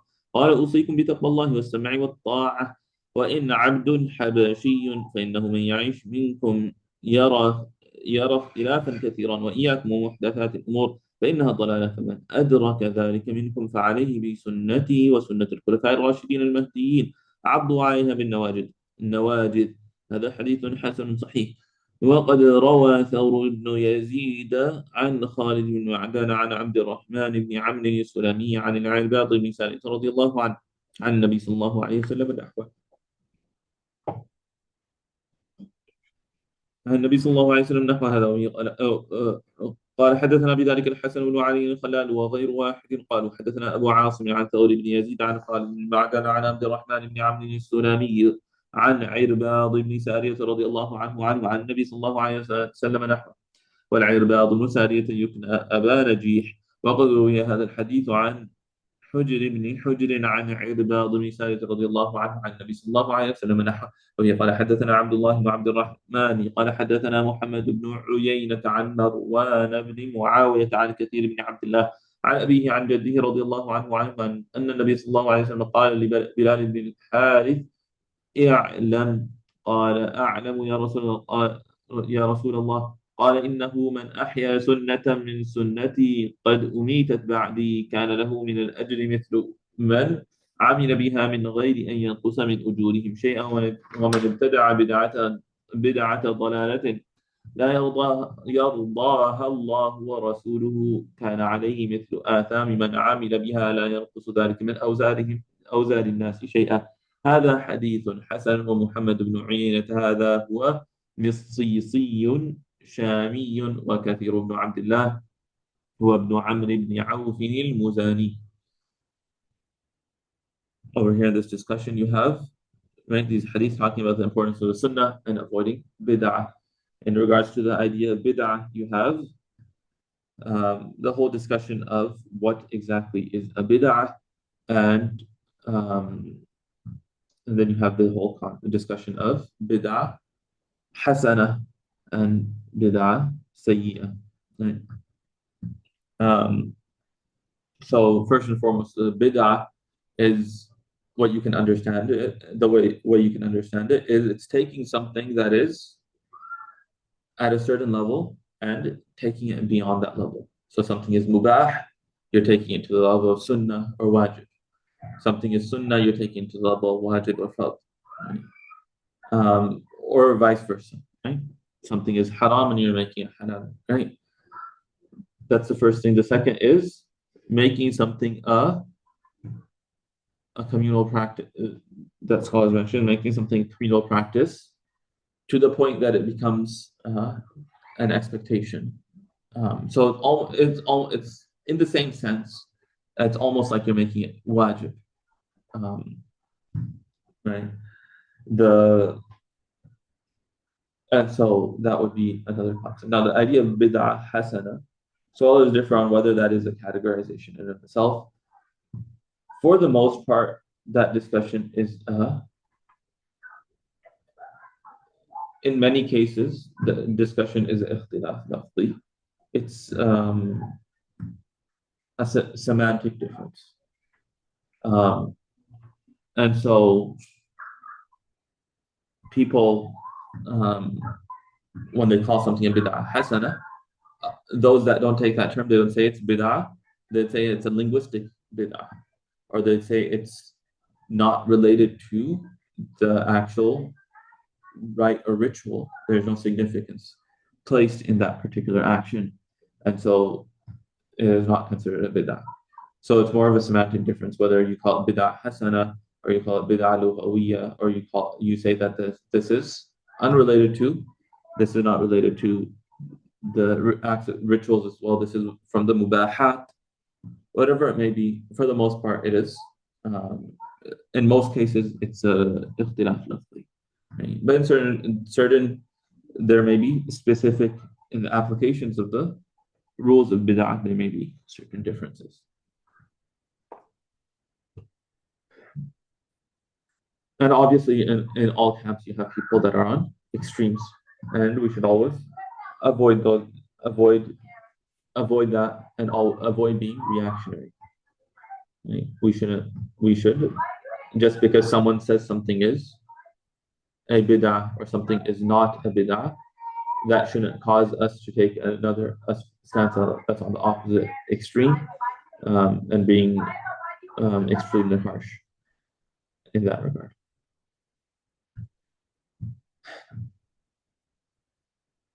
Also, in terms of the discussion of bid'ah, you have bid'ah in terms of amal, and then bid'ah in terms of i'tiqad. Right? And bid'ah in actions, in rituals, is much of a much lesser degree than bid'ah in i'tiqad. And so those, you'll see sometimes bid'ah will be used in one sense and sometimes it'll be used in the other. And so that distinction has to be kept in mind as well. When we hear that someone is called a mubtadi', for example, what type of bid'ah is it referring to? Is there a reason that's not more, because like more explicitly delineated, because that's an important distinction in the classical books? Because when I read, for example, some of the books of Ghazali, Imam al-Haddad, etc., and people will critique certain individuals of bid'ah, whether it's good, dhikr, meaning in unison and things like that. But at the same time, in their books, they're so harsh against the people of bid'ah. Like they talk about it very explicitly, right? Like be very wary of bid'ah, these ahadith the Prophet ﷺ. They're the same people being accused by certain minority individuals of bid'ah. And so the understanding I got from that is they're talking about, for example, bid'ah in whether it's beliefs or aqidah or stuff like that. They're talking about both types of bid'ah. Yeah. They're talking about both types of bid'ah. But bid'ah, there are certain things that it can be many things that are claimed to be bid'ah are within the realm of ijtihad. Yeah. So if someone believes it to be bid'ah, then he will speak harshly about it, right? Because he believes that this is an innovation in the religion, right? And so it's meaning attributing it to this. Meaning attributing the action to be part of it, even though they're explicit.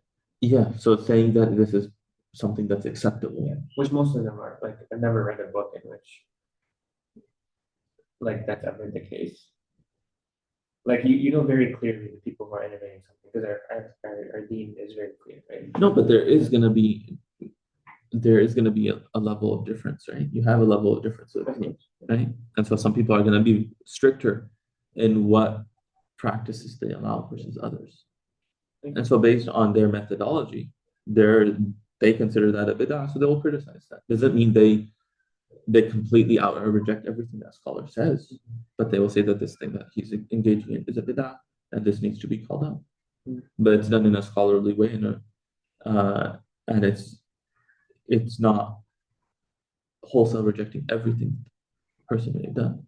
And some may even do that, go to that extent. Like take one example of like Muradi like he has a work on what is it called?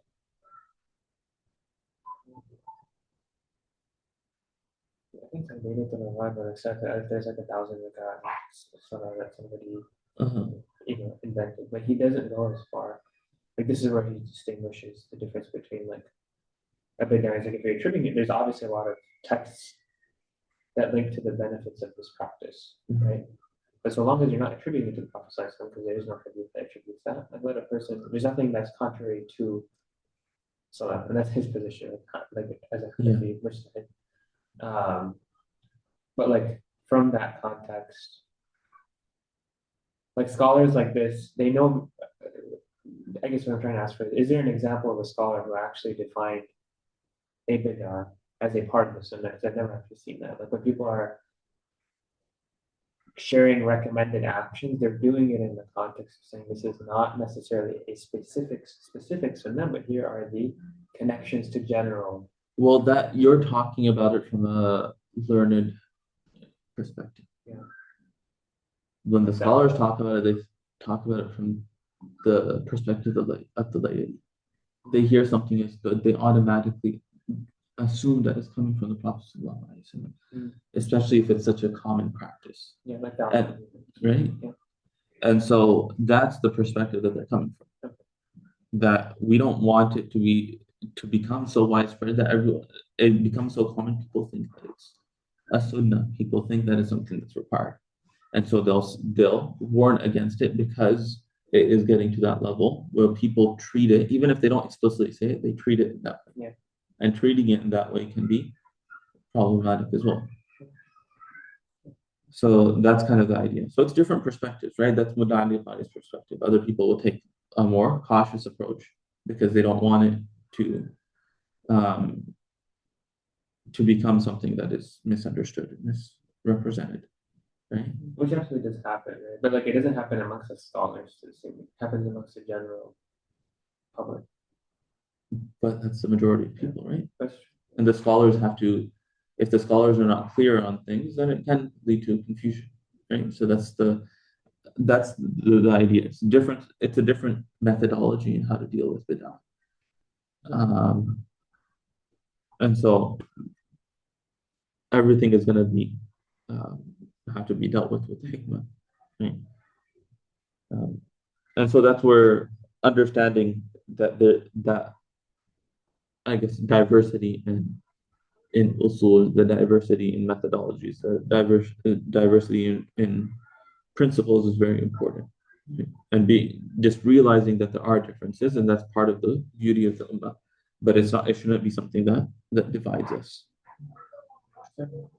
The certain discussions maybe they should be certain discussions are for the classroom. Certain discussions may be had publicly, but they are discussed in a respectful manner. And so that's kind of the idea. And even, right, there may be certain things where you may not practice it yourself, but when you're dealing with people that are engaged in that, you're going to deal with them accordingly based on the situation on the ground. Right? You may not call out every single action that someone is doing, even if you consider it a bid'ah, because that goes against hikmah. Right?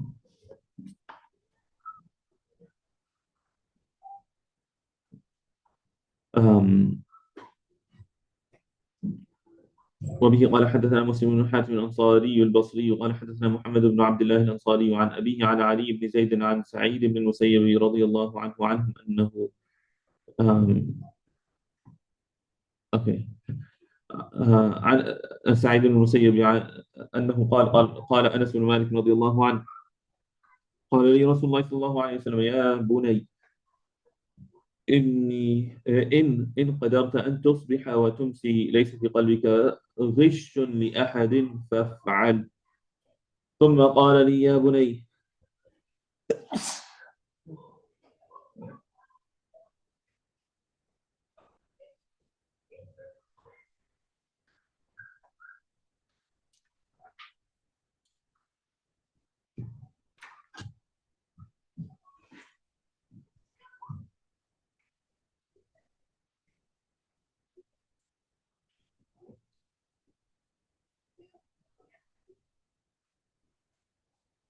ثم قال لي يا بني ذلك من سنتي ومن أحيا سنتي فقد أحياني ومن أحياني كان معي في الجنة.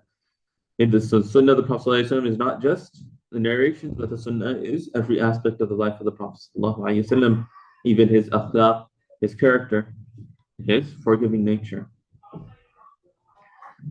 وفي الحديث قصة طويلة. هذا حديث حسن غريب من هذا الوجه. محمد بن عبد الله الأنصاري ثقة وأبوه ثقة وعلي بن زيد صدوق إلا أنه ربما يرفع الشيء الذي يوقفه غيره.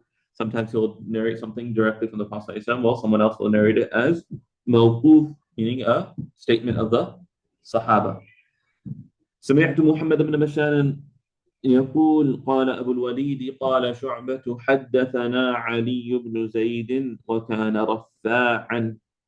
شعبة بن الحجاج, he says he was رفاعا, he would constantly narrate things as مرفوع when they were not so. ولا نعرف لسعيد بن المسيب عن أنس رضي الله عنه رواية إلا هذا الحديث بطوله. وقد روى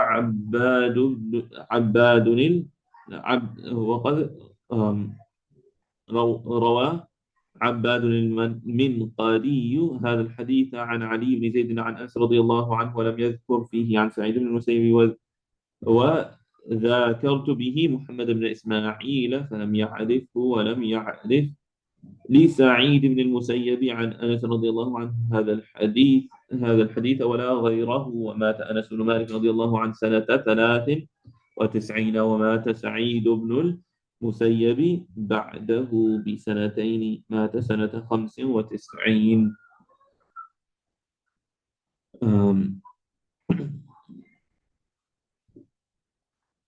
Right. So Anas radiallahu anh died in. So he's talking about the connectivity of the chain that this is from Sa'id ibn Musayyib from Anas ibn Malik. And so Anas ibn Malik radiallahu anh, he died in 93 Hijri. And Sa'id ibn Musayyib died in 2 years after him in 95 Hijri. But despite that fact, there is nothing, we don't know that he actually narrated from Anas radiallahu anh. And Anas radiallahu anh was in Basra in the end of his life, if I'm not mistaken, right? Later on, after the Prophet ﷺ, Sa'id ibn Musayyib was in Medina. So this may be one of the reasons why, even though they overlapped in terms of when they lived, they were in different places. باب في الانتهاء عما نهى عنه رسول الله صلى الله عليه وسلم, refraining, staying away from what the Prophet ﷺ prohibited.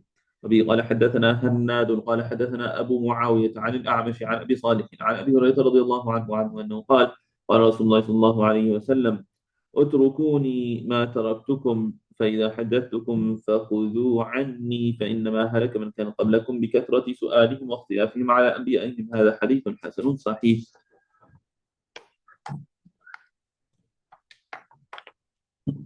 So اتركوني ما تركتم, leave what I have left you. That if I leave something and I don't mention it, then keep it as is.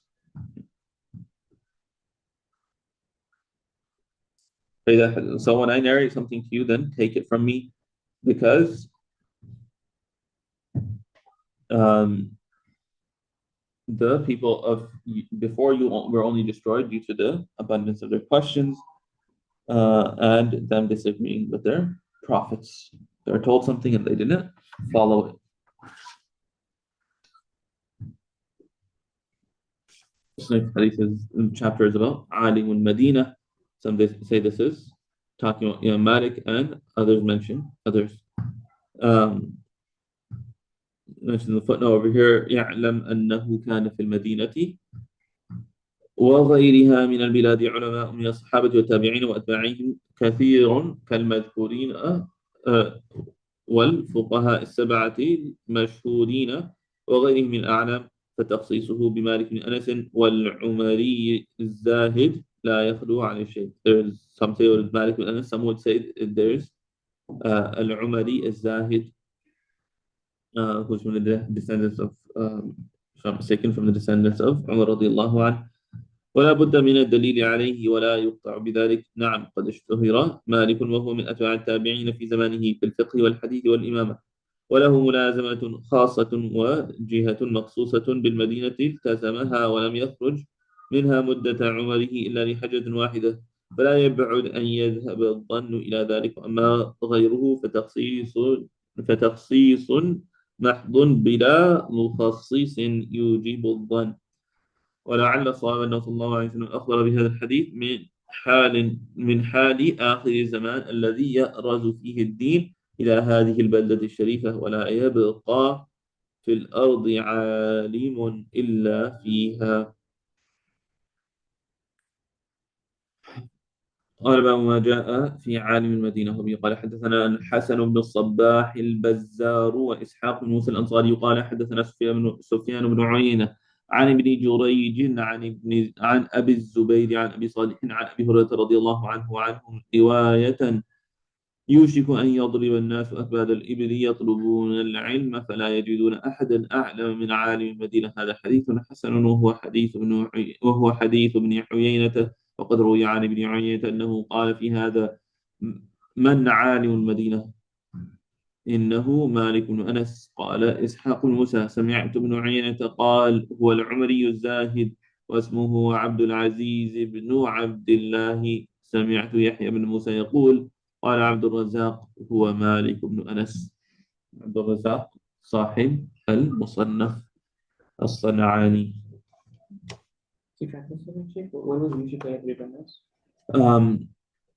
It is near, Yushiku is أفعال مقاربة. It is near that people will strike the essentially they'll travel. يضرب أكباد الإبل is a metaphor. So they will travel seeking knowledge, and they will not find anyone more knowledgeable than the scholar of Medina, right? He says over here in the footnote, quoting in Qut al-Muqtadi, the Hashiyah al-Suyuti, explaining this metaphor, he says, يوشك أي يقرب أن يضرب الناس في موضع رفع اسم ليوشك والمسلم إليه أغنيا عن الخبر. وضرب أكباد الإبل كناية عن السير السريع، لأن من أراد ذلك يركب الإبل ويضرب على أكبادها بالرجل. So akbad is like the sides, right? If someone is telling an animal to rush, they'll hit it with on its side with his feet. وقال غيره كأنه عبارة عن إسراعه إلى مراده.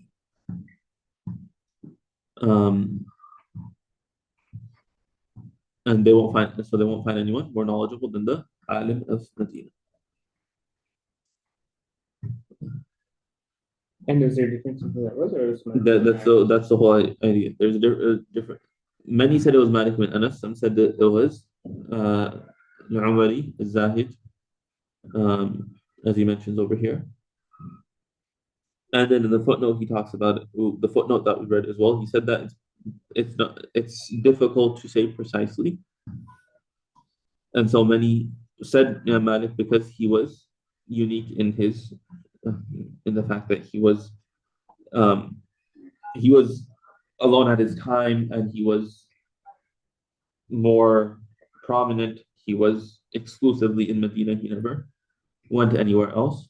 And so some say that they have those qara'in, but you can't say for sure at the end of the day. And he gives in the footnote, he also gave the other possibility that this could be talking about something that hasn't occurred yet, and it's a prediction of the end of times as well.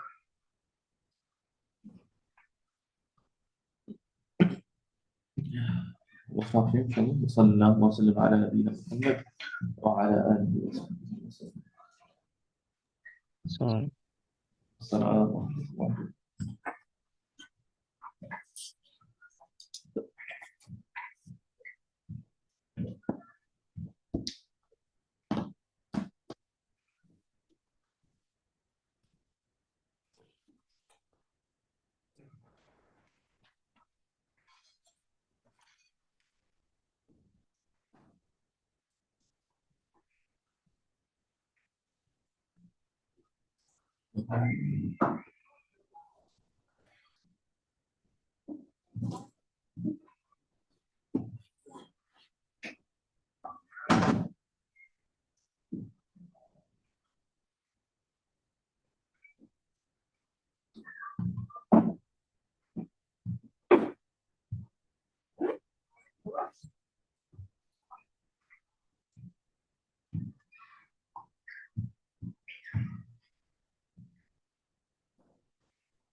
Now,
السلام عليكم ورحمة الله وبركاته.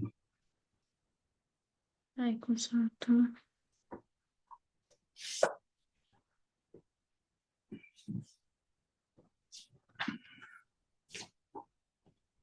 Let's get started inshallah. بسم الله الرحمن الرحيم.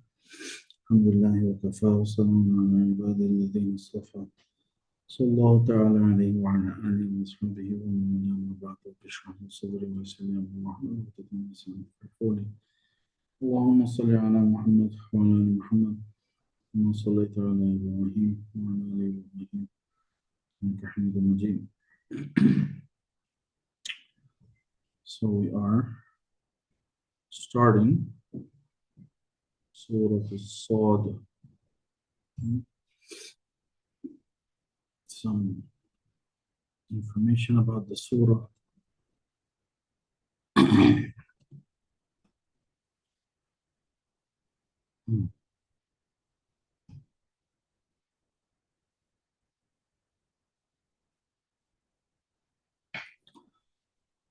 Surah Sad, Makki Surah, focuses on the topics of Makki Surahs, mainly about the Akhirah and Tawheed, and upon the truthfulness of the Prophet Sallallahu Alaihi Wasallam, gives the Prophet Sallallahu Alaihi Wasallam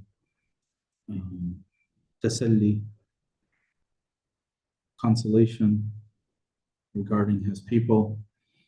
Some aspects of the story of Dawood and Sulaiman alayhi salam are mentioned alongside the story of Ayyub alayhi salam. And Allah also mentions other prophets like Ibrahim, Ishaq, Yaqub, Al-Yasa', was known as Elisha, perhaps in the Old Testament, and Dhul Kifl, who according to some is Ezekiel of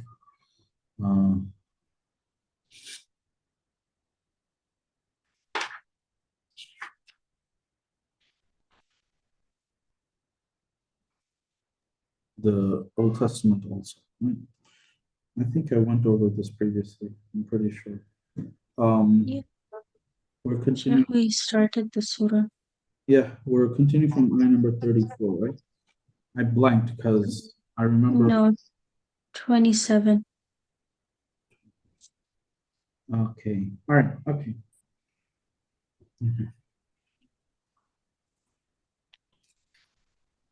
Bismillahirrahmanirrahim.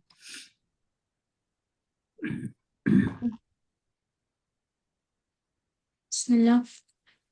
وما خلقنا السماء والأرض وما بينهما باطلا أي عبث ذلك أي خلق ما ذكر لا لشيء.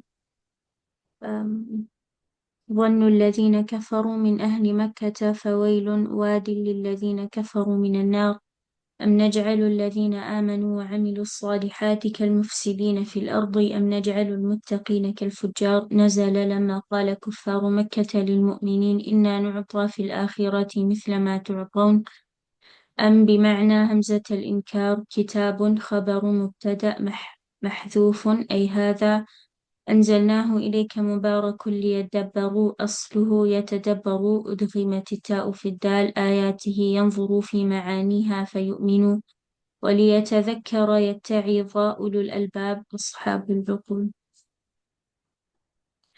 We have not created the heavens and the earth and everything in between without purpose, meaning in vain, as ذلك that, meaning the creation of what was mentioned, as the disbelievers of Mecca think, so woe to the disbelievers because of the fire. Or should we treat those who believe and do good like those who make mischief throughout the land, or should we treat the righteous like the wicked? This was revealed when the disbelievers of Mecca said to the believers, "We will be given in the hereafter similar to what you will be given." And the is a question to rebuke. Yeah. This is a blessed book, which is a khabar, and the mubtada is omitted, meaning this, a blessed book which we have revealed to you so that they may contemplate. It was originally yatadabbaru, and the ta was merged into the dal.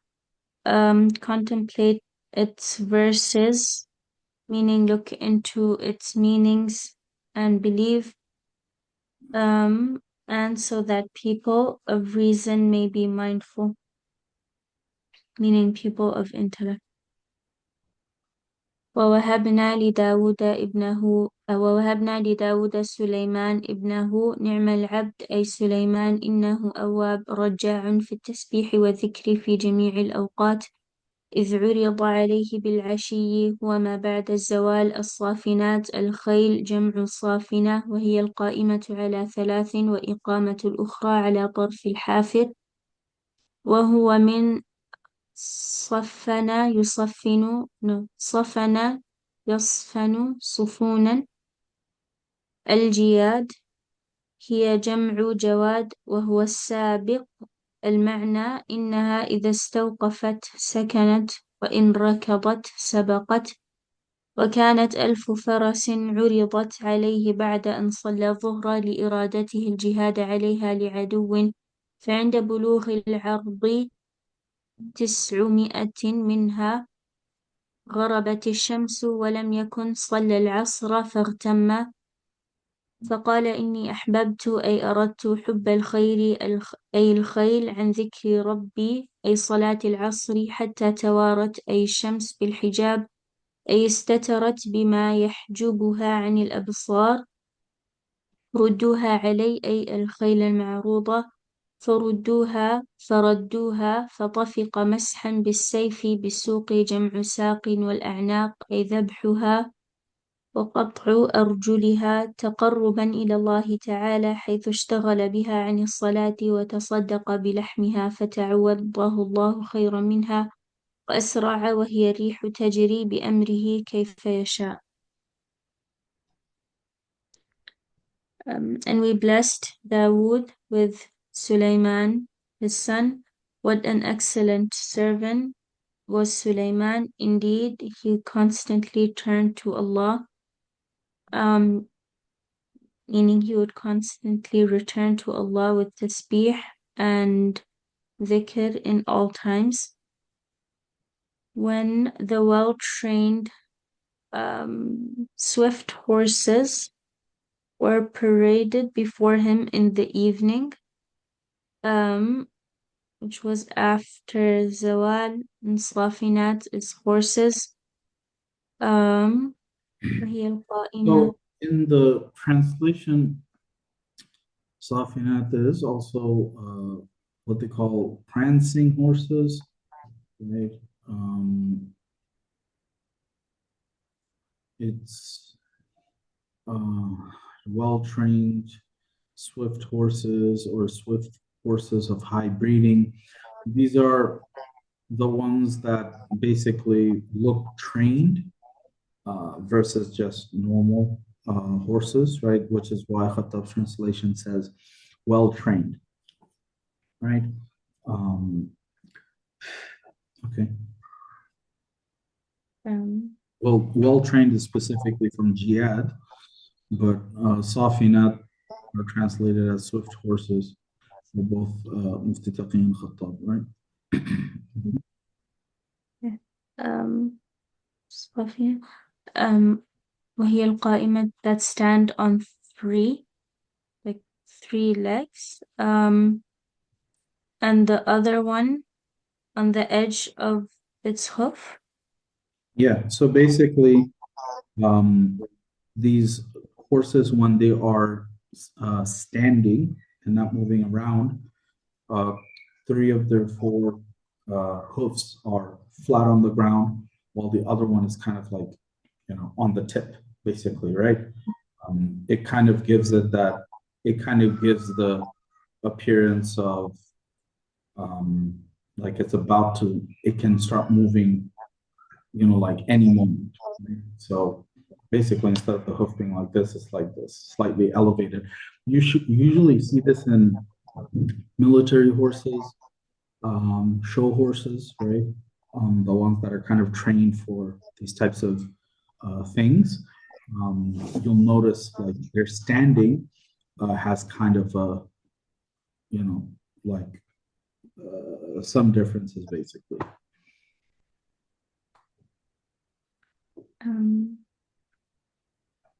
Okay, so jihad is the plural of jawad, meaning if it is like asked to stand, it stops. And if it runs, Well trained as in it stops as soon as you tell it, and it moves as soon as you tell it, right? It responds on command. and if asked to run, it races. And and 1,000 horses were presented to him after he had prayed Dhuhr, because he wanted to go out in jihad against the enemy.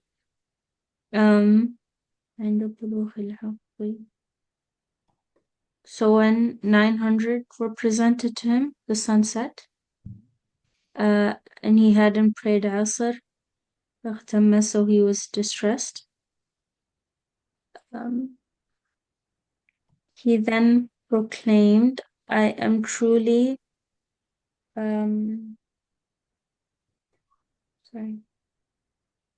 my love of fine things is part of my remembering my Lord.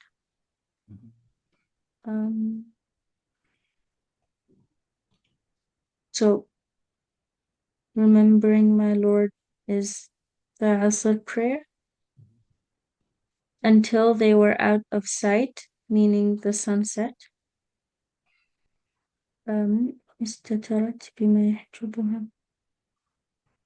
the sun was covered from the eyes.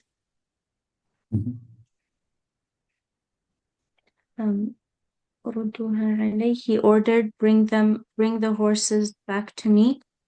So they brought him back to him. Then he began to stroke their legs and necks with his staff, meaning he was slaughtering them and cutting off their legs out of like seeking to be close to Allah, because he was preoccupied with them at prayer time, and he donated the meat, and Allah replaced it with better for him, وأسرع, and faster than the horses. And that was the wind that would flow by his command wherever he would. So according to this, right, if you look at the translation, it says, for example, these horses were presented to him before in the evening, and he said, I held the love of the good things, these horses, because of the remembrance of my Lord, until it went behind the veil, referring to the sun. And then he said, bring them back to me. And he started passing his hands over the shanks and the necks of the horses and indeed we tested Sulaiman. Okay, so this is from the next one, right?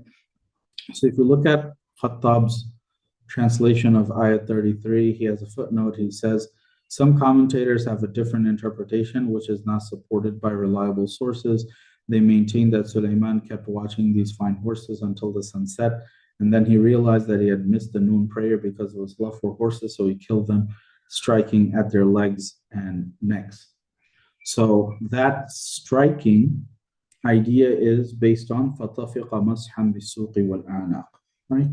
So in Jalalain, obviously it says فَطَفِقَ مَسْحًا بِالسَّيْفِ. That's what it means, right? On the horses, because they distracted him, right? And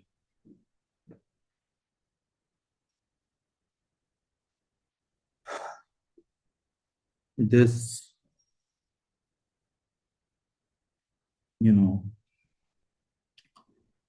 type of explanation doesn't seem, again, befitting of a prophet, right?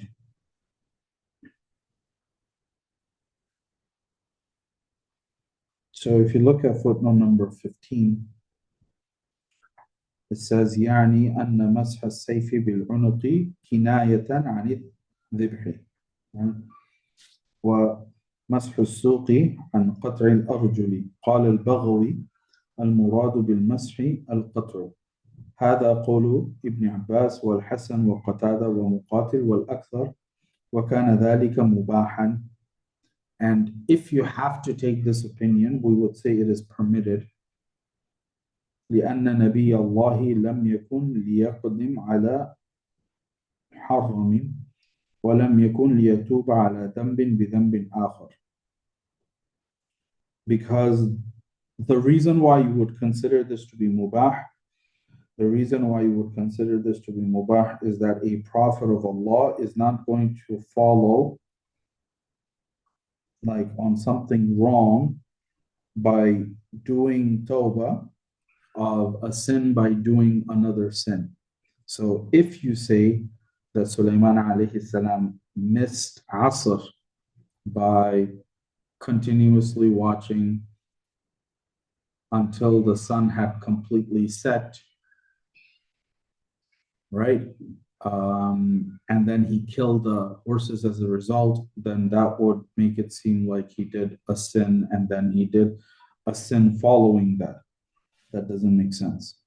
So, وَقِيلَ, it's also been said, رُدُّوهَا, that this word رُدُّوهَا, which is ayah number 33, that bring them back to me or bring it back to me, عَائِدٌ عَلَى الشَّمْسِ.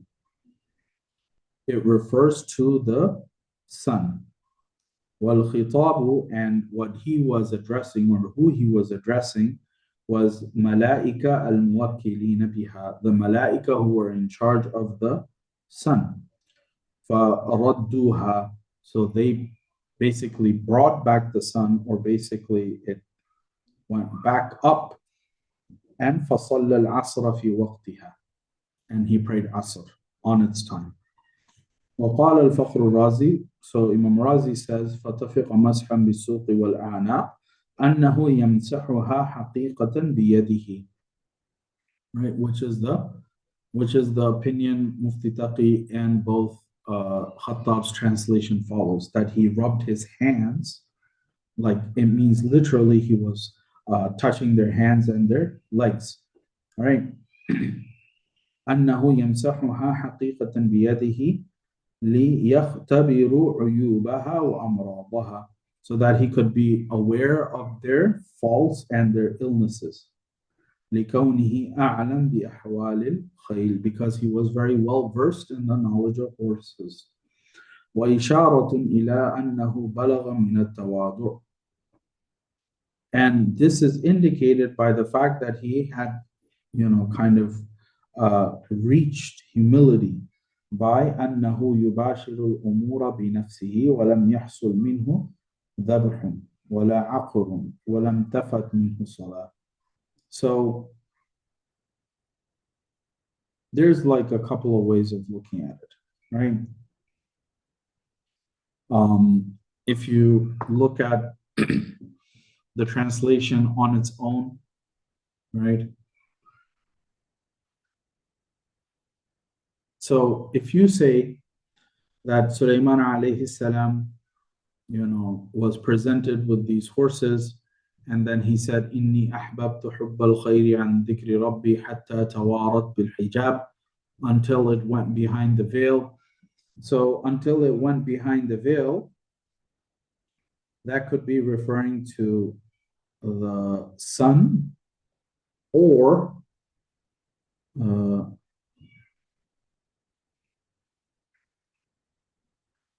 it could be referring to the fact that he watched them for that long until the sun set. Okay, he watched them for that long until the sun set.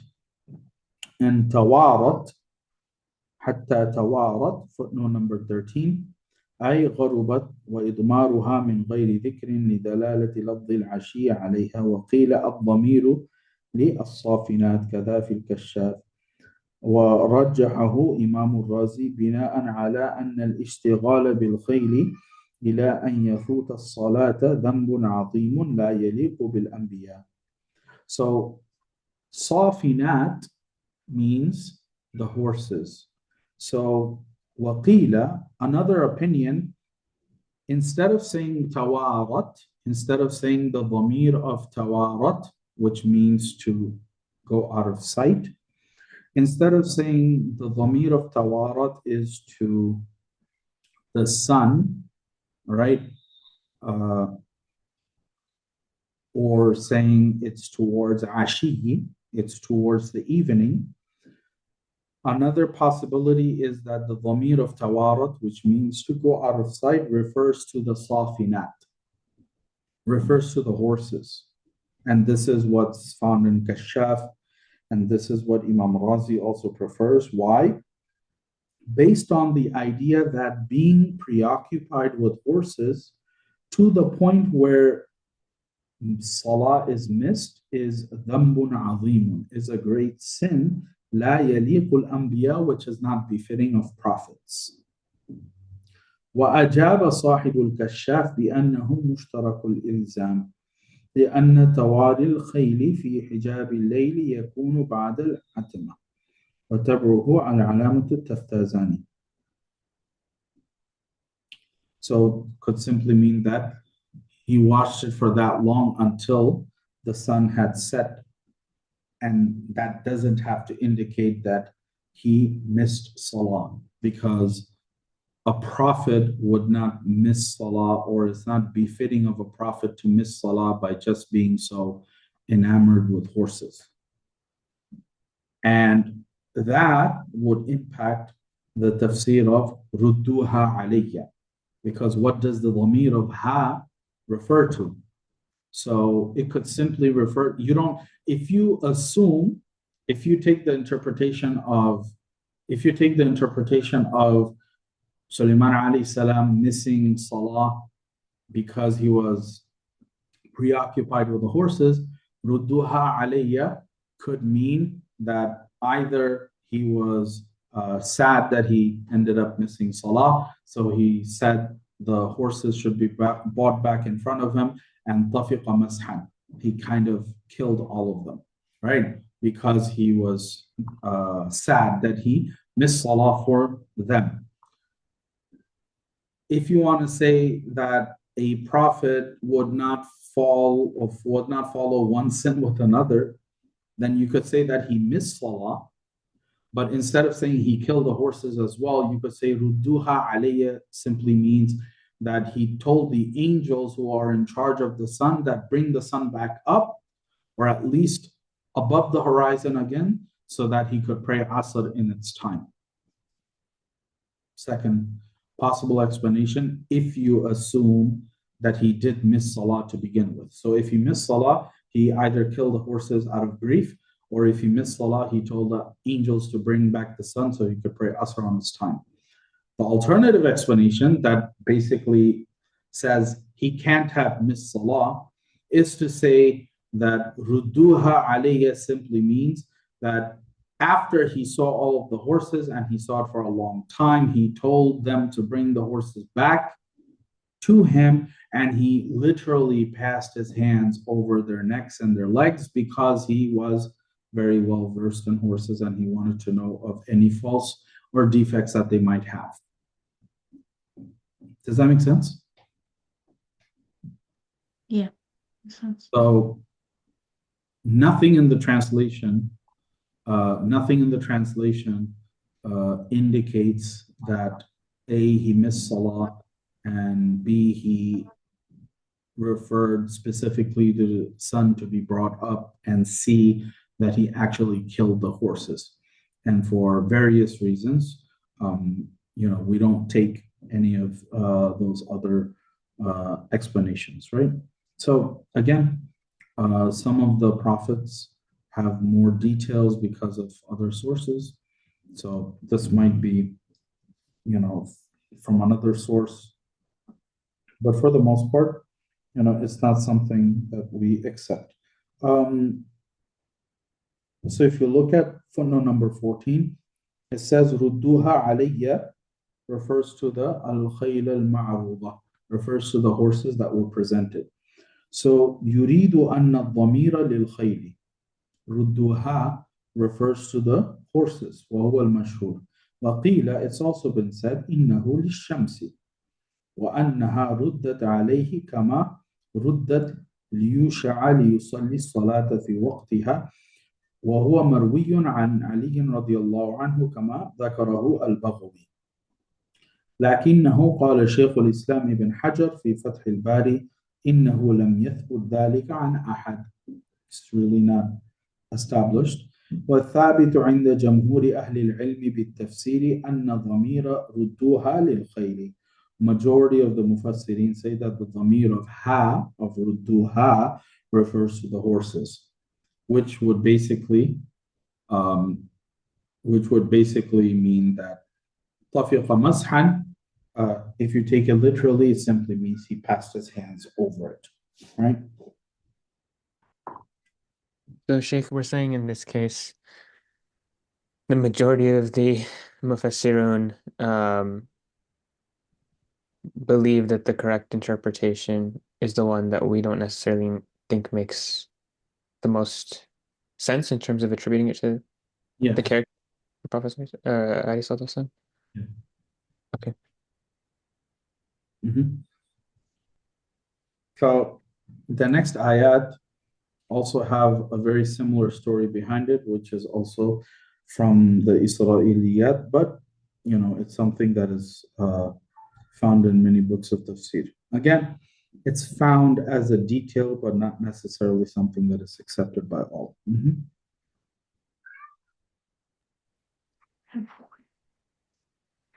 ولقد فتنا سليمان ابتليناه بسلب ملكه وذلك لتزوجه بامرأة هاويها وكان تعبد الصنم في داره من غير علمه وكان ملكه في خاتمه فنزعه مرة عند إرادة الخلاء ووضعه عند امرأته المسماة بالأمينة على عادته فجاءها جني في صورة سليمان فأخذه منها وألقينا على كرسيه جسدا هو ذلك الجني وهو صخر أو غيره جلس على كرسي سليمان وعكفت عليه الطير وغيرها فخرج سليمان في غير هيئته فرآه على كرسيه وقال للناس أنا سليمان فأنكروه ثم أناب رجع سليمان إلى ملكه بعد أيام بأن وصل إلى الخاتم فلبسه وجلس على كرسيه قال رب اغفر لي وهب لي ملكا لا ينبغي لا يكون لأحد من بعدي أي سواي نحو فمن يهديه من بعد الله أي سوى الله إنك أنت الوهاب فسخرنا له الريح تجري بأمره رخاء لينة حيث أصاب أراد والشياطين كل بناء يبني الأبنية العجيبة وغواص في البحر ليستخرج اللؤلؤ وآخرين منهم مقرنين مشدودين في الأصفاد القيود بجمع أيديهم إلى أعناقهم وقلنا له هذا عطاؤنا فامنن أعطي منه من شئت أو أمسك عن الإعطاء بغير حساب أي لا حساب عليك في ذلك وإن له عندنا لزلفى وحسن مآب تقدم مثله.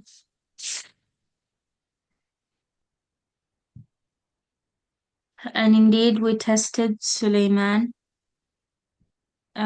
We tested him by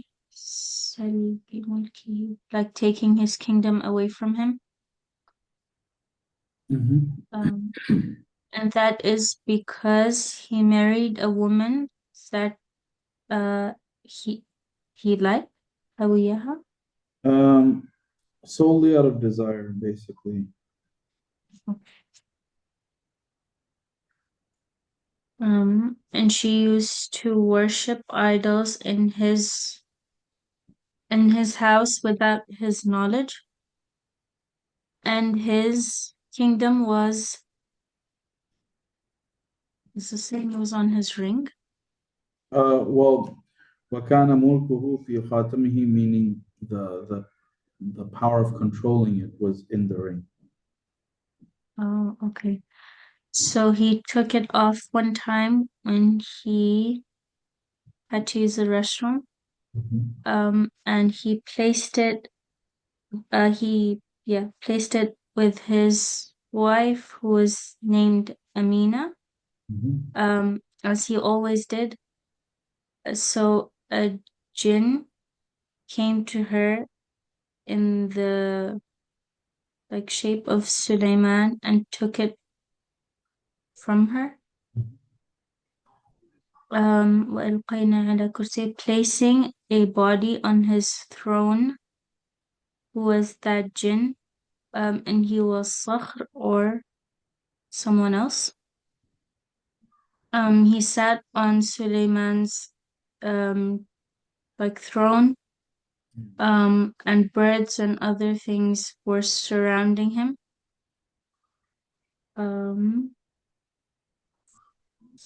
So Suleiman came في غير هيئته, in other than his form, and saw him on his throne and said to the people, I am Suleiman. So they rejected him. Then he turned to Allah in repentance, and Suleiman returned to his kingdom after days, 40 days.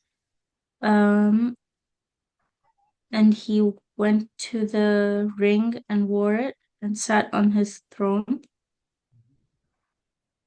He prayed, my Lord, forgive me and grant me an authority that will never be matched by anyone after me, meaning other than me, like saying who will guide him other than Allah, min ba'dillah, so other than Allah. You are indeed the giver of all bounties.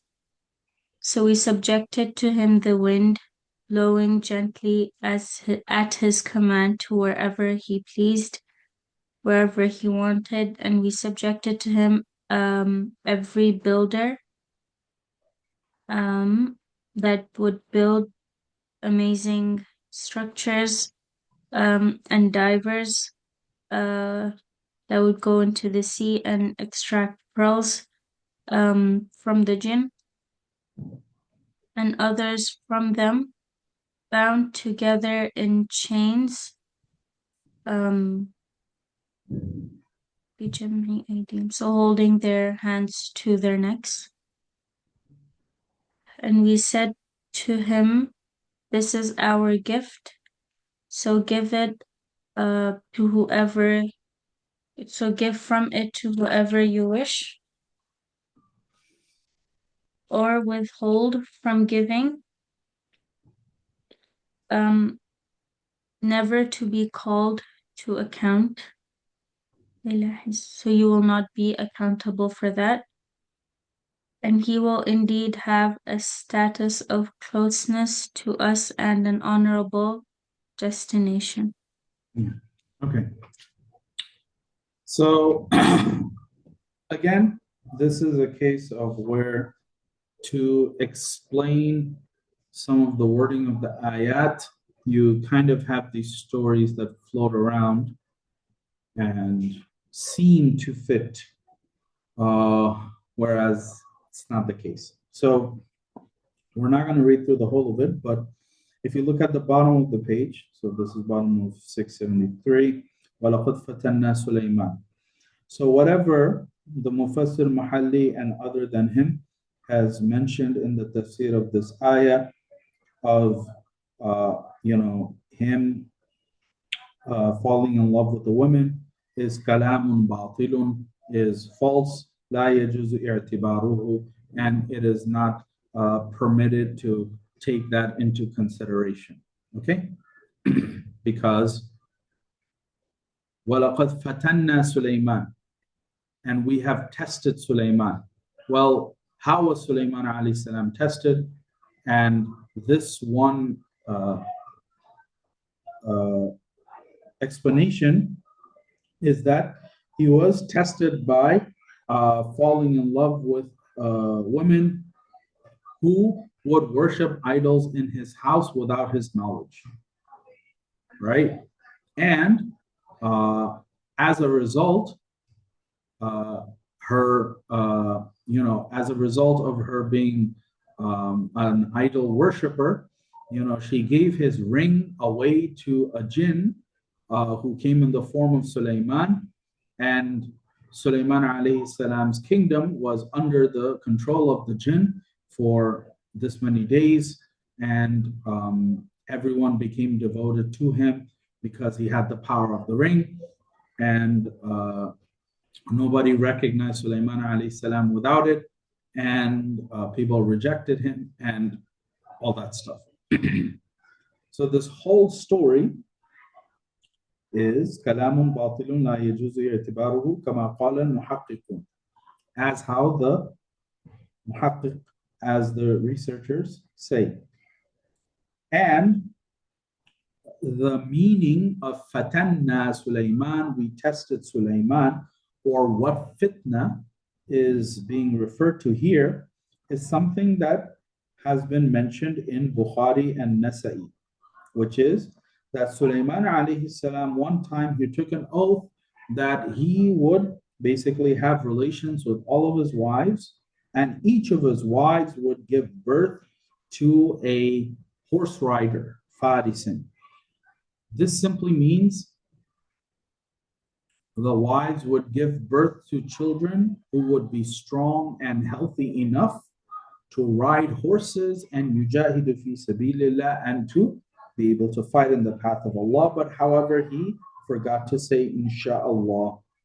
So instead of all of his wives giving birth to healthy children, only one of his wives gave birth, and that was to basically a deformed and dead child. So to a stillborn. And this is the closest qawl that we have that fits the meaning of the verse without resorting to these other outlandish details. Okay? If you look at footnote number 3, it mentions basically about the jinn, this potential jinn from this other narration, whose name is Sakhar, and so on and so forth, right? Footnote number 4 says, Hakahu, this narration of, a jinn coming in the form of Sulaiman. This was narrated by Ibn Ishaq an Wahab bin Munabbih. And, this jinn basically then had relations with all of his wives, etc., etc. So halfway down, it says, وقال الزمخشري إنما يروى من حديث الخاتم والشيطان وعبادة الوثن في بيت سليمان فَمِنْ أَبَاطِيلِ الْيَهُودِ. Zamakhshari says that whatever has been narrated about the story of the ring and shaitan and the worship of idols in the house of Sulaiman, this is from the false stories of the Yahud. وقال ابن كثير هذا كله من الإسرائيليات التي لا نصدقها ولا نكذبها. Ibn Kathir just says it's Israeliyat. Because again, what does it say? Like Sulaiman alayhi salam's Sulaiman alayhi salam's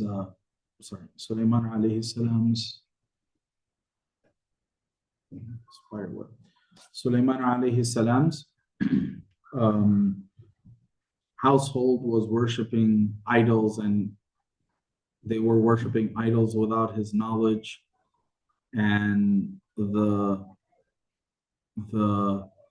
power of his kingdom was in his ring.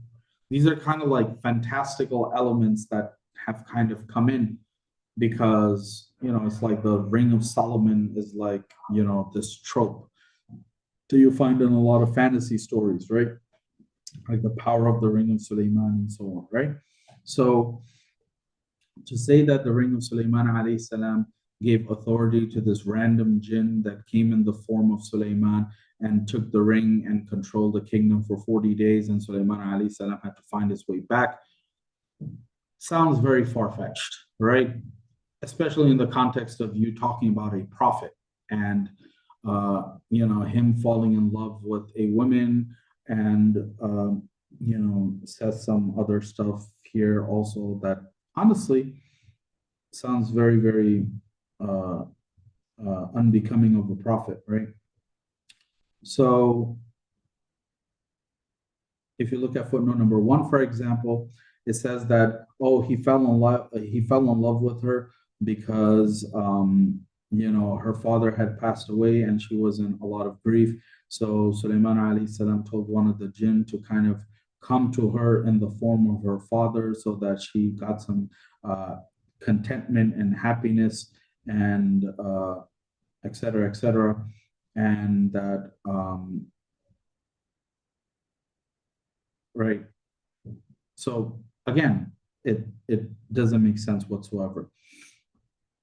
So the other narration that says that Sulaiman alayhi salam, and this is found in Bukhari and Nasa'i and others as well, that Sulaiman alayhi salam simply took an oath without saying inshallah that all of his wives would give birth to children who then would become strong fighters in the path of Allah, and that did not happen because he didn't say inshallah. So that's the fatanna that Allah is referring to, that indeed we tested Sulaiman, وَأَلْقَيْنَا عَلَى كُرْسِيِّهِ جَسَدًا, and we placed on his throne a body, and because of that, he turned to us and he said, رَبِّ اغْفِرْ لِي, oh my Lord, forgive me, وَهَبْ لِي, and bless me with a kingdom that is not available to anyone after me.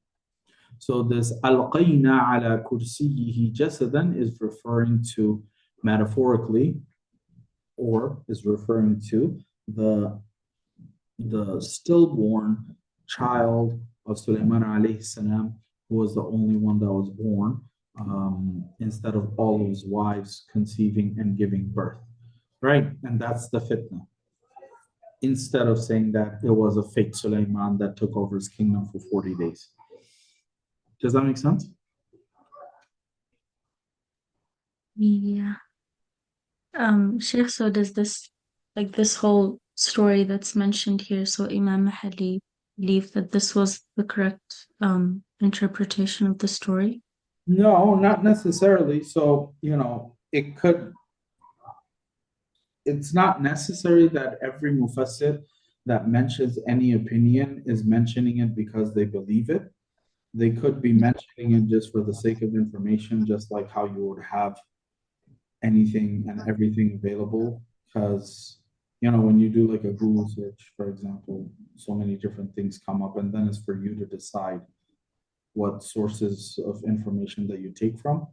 So some of the mufassirin were more lenient in what type of information they included in their books, and they left the figuring it out to the students of knowledge and the scholars, right? And others were more careful about what they included to begin with because they didn't want to give the wrong impression or because they believed that it was not true. So it's not necessarily the case that Imam Muhalli believed in it. That's why he included it. It could have been just included because, it's one of those stories and opinions that float around and it's just mentioned for the sake of mentioning it. Right?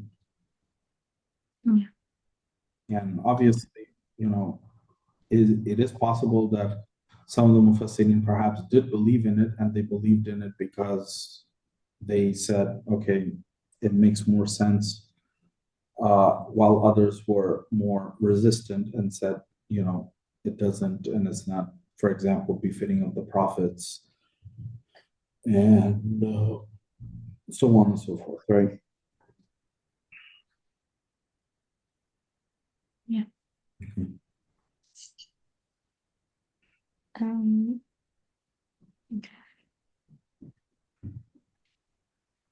Sure. So do other tafasir give all, not all, like a few different interpretations of a story? Well, Or just the one that they think is right? so some tafasir will give more than one opinion because they'll usually tack it on with qila or something like that, and Yeah. they'll say wal asahhu or wal jamhuru or something. So some might mention one thing, some might mention more than a few. So in the footnotes here, we're given more possibilities, and then the commentators basically say that the one that's most preferred is the narration from Bukhari and Nasai, right?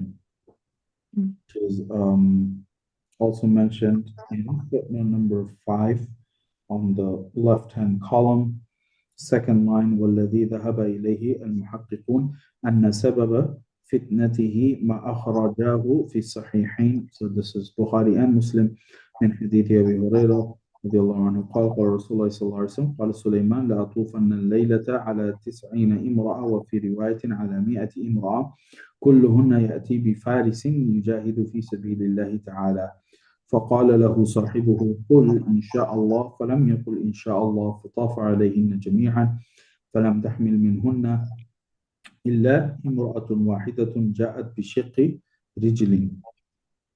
Right? So this is kind of the explanation that's taken because it's mentioned in the more authentic sources. Yeah. So it's one of the reasons why when people read tafsir, and they get confused because they'll mention things they're not aware of or they're not sure what to make of it, which is why, commentaries like Tabari, Razi, which are the longest ones. So longer tafasir by default have more details. And the problem is, if you just say Tabari mentions this and Razi mentions this without mentioning any other discussion regarding that or what they themselves said regarding it, it becomes difficult, right? Because it might not be what it seems. Yeah. Okay.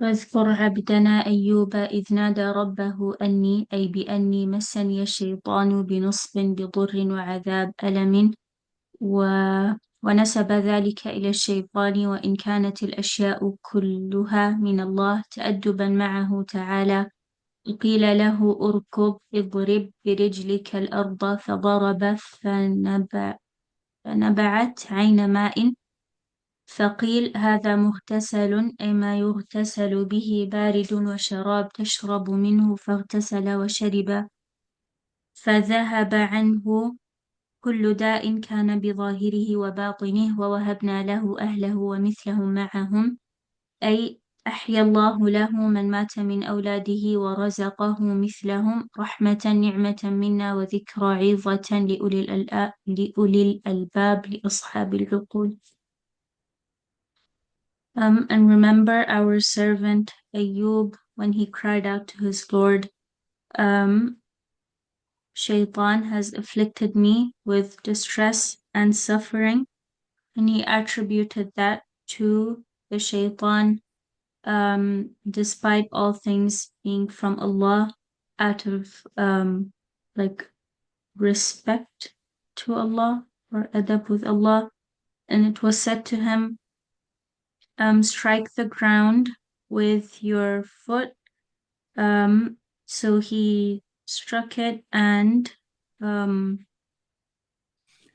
like a spring of water gushed forth.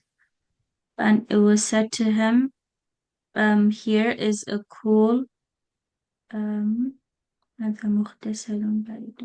here's a cool and refreshing spring for washing and drinking, that you can drink from. And اغتسل منه.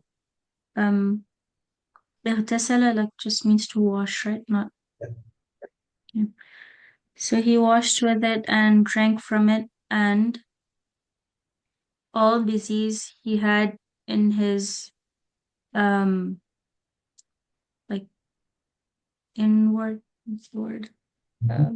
Inner. Internal and Okay. external disease went away. Yeah. وَوَهَبْنَا لَهُ, and we gave him back his family twice as many, meaning Allah brought those who were dead, Allah brought them back alive from his children, and he provided him like them as a mercy from us and a lesson for people of reason. وخذ بيدك ضغثا هو حزمة. حزمة. حزمة footnote 8 حزمة بالضم. Okay. حزمة من حشيش أو قضبان فاضرب به زوجتك وكان قد حلف ليضربنها 100 ضربة لإبطائها عليه يوما ولا تحنث بترك ضربها فأخذ 100 عود من الإذخر أو غيره فضربها به ضربة واحدة إنا وجدناه صابرا نعم العبد أيوب إنه أواب رجاع إلى الله تعالى.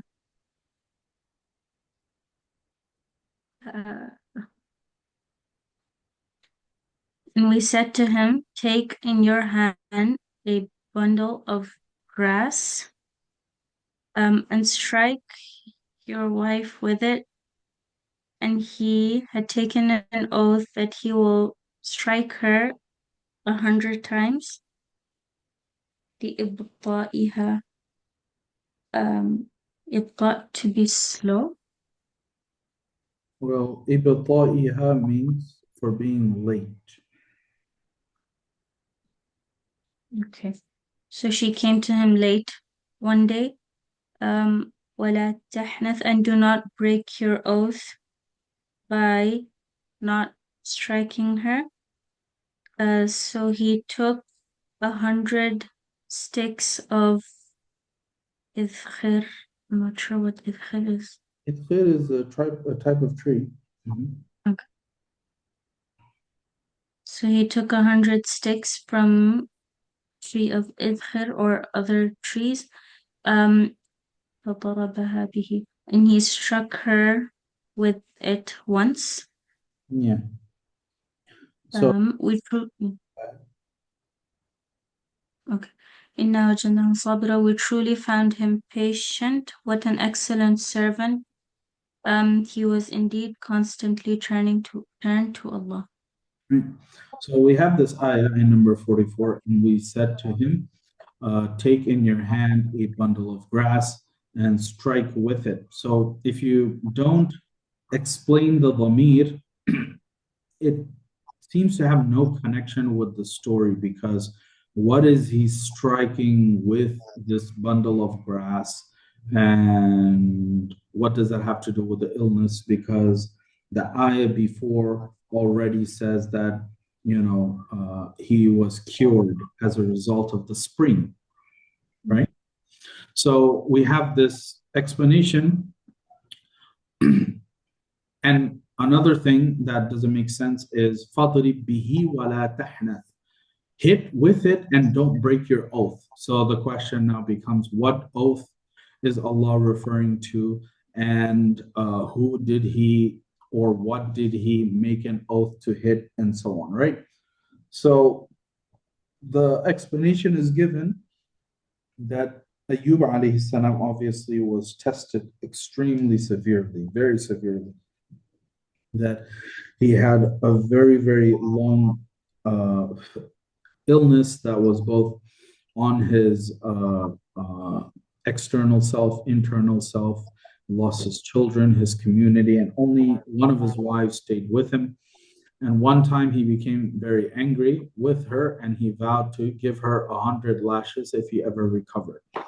So you might say, well, why would he say something like that? Because that seems extreme, obviously. Doesn't sound right, and she was the only one that was there with him.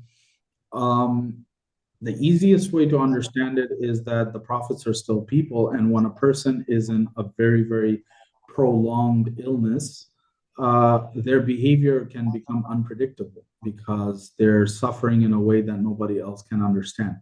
And they might say things that they don't really mean. So because he took an oath, Allah basically gives him a way out of that oath, that if you made an oath to lash her 100 times, basically get a bundle of grass, which is 100, and then just tap once, right? And that's going to exonerate you from your oath instead of you breaking your oath. Does that make sense? Yeah. And obviously, when he became well, he became remorseful, and Allah kind of gave him this way out to fulfill his oath. There's another thing mentioned. So some say that it was specifically to Ayyub alayhi salam, and not for everyone else. So you can't kind of do the same type of hila for an oath, right? If somebody says, literally the same thing, that I'll give you 100 slaps, and you just basically,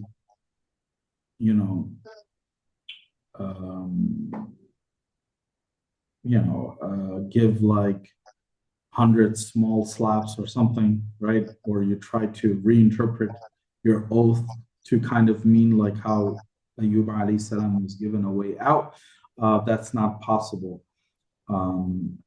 according to most of the fuqaha.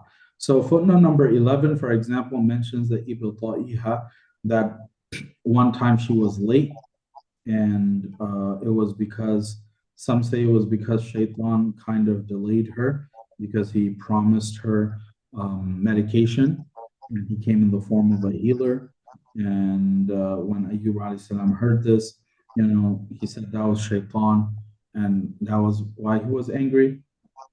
I remember hearing this story when I was younger. Again, not substantiated, but kind of leads to the same thing, which is that she had long hair that he would use to kind of bring himself up. Like she would kind of like put her hair down, and he would use that to kind of pull himself up, and she cut her hair in exchange for some medication that was promised by Shaitan, but she was fooled. And when he saw this, he became upset. Again, not substantiated, but we do know that, yes, he made this oath, and it could simply be because of his illness, and he was upset, and Allah gave him a way out of that. Okay.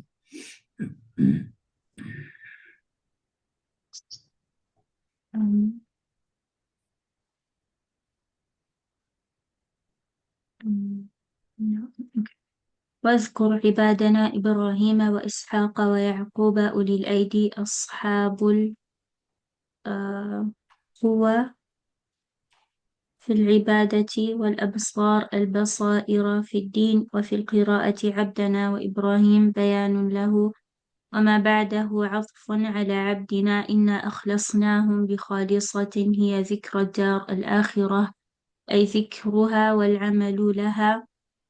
وفي قراءة بالإضافة وهي للبيان وإنهم عندنا لمن المصطفين المختارين الأخيار جمع خير بالتشديد.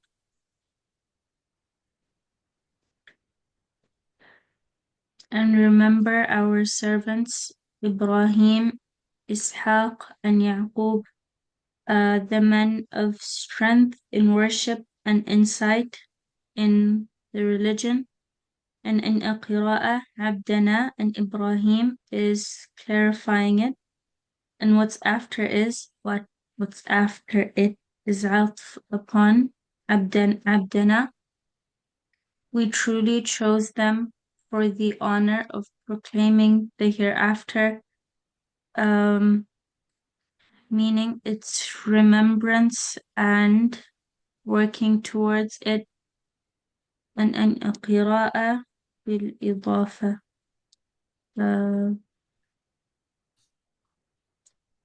بالإضافة. It's talking about ذكر الدار being the إضافة. So it's talking about بِخَالِصَةٍ ذِكْرَ الدَّارِ. That's with the tanween. And you could also read it as بِخَالِصَةِ ذِكْرَ الدَّارِ. Okay. So that would be to clarify.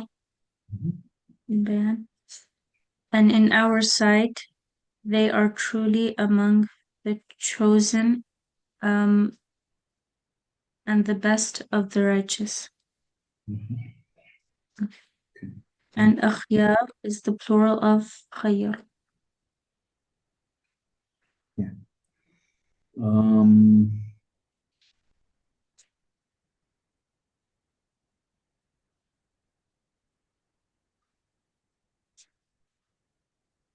Okay, so we will continue from here tomorrow, inshallah.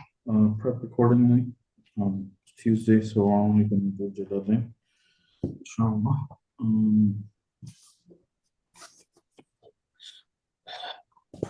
Let's do some Hidayat al-Nahu.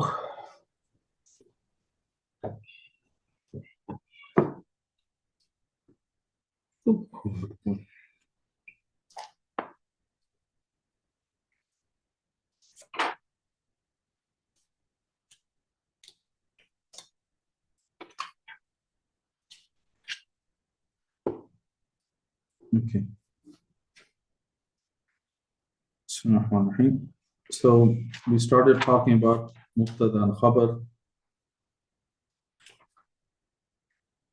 and we talked about whether the Mubtada has to be Ma'rifah or Nakira, and the default rule is that the Mubtada has to be Ma'rifah and the Khabar has to be Nakira, right? But the Mubtada can also be Nakira as well. And if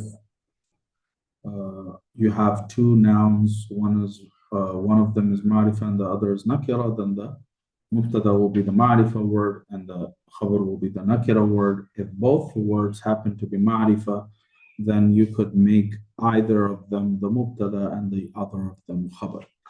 Okay, that's where we stopped last time. And this is page 86, Aqsamul Khabar. So we talked about the Mubtada. Mubtada comes as one word, so that's usually easier to understand. And you have more options with the Khabar. Aqsamul Khabri wa qad yakunul Khabru. The types of Khabar. And the Khabar can be وَقَدْ يَكُونُ الْخَبْرُ جُمْلَةً إِسْمِيَّةً. Khabar can be a Jumla Ismiya, as in زَيْدٌ أَبُوهُ قَائِمٌ. أَبُوهُ قَائِمٌ. Mudaf ilayh becomes Mubtada, Qa'imun becomes Khabar. Mubtada khabar becomes khabar of Zaydun, right? So that's what they mean. It's a whole sentence on its own before it becomes the khabar. Or fi'liyatan, it could also be a jumla fi'liya before it becomes a khabar. Zaydun qama abuhu. Or shartiyatan, or it could be a shart sentence, a shart jaza sentence. Zaydun in ja'ani fa'akramtuhu. The entire sentence is a shart jaza sentence. Or ظرفية, or it could be a ظرف like زيد خلفك or وعمر في الدار. Okay, so your khabar can be one of these four types. والظرف والظرف متعلق بجملة عند الأكثر. And with regards to the khabar being ظرف, okay, it is going to be considered a sentence.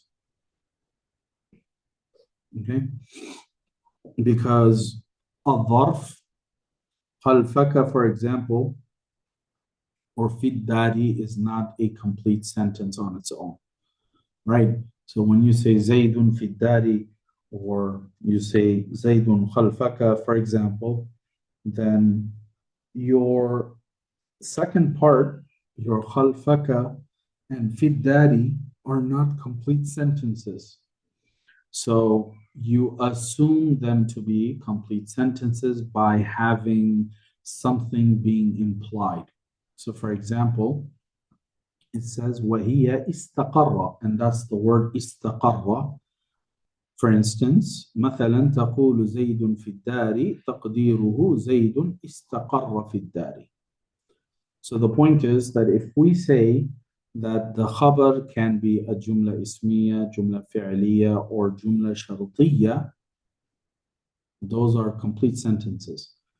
However, if we say that the khabar can also be a dharf, like fi dari, which is jar majroor, but it's showing a place, how is that considered a complete sentence? Well, you muta'alliqun bi jumla, you consider it to be a type of sentence, which is what majority say, by assuming a word before it, like istaqarra, that Zayd is in the house, or Zayd is remaining in the house, or Zayd is present in the house, but you don't say it out loud, but you mean it when you say Zayd is in the house.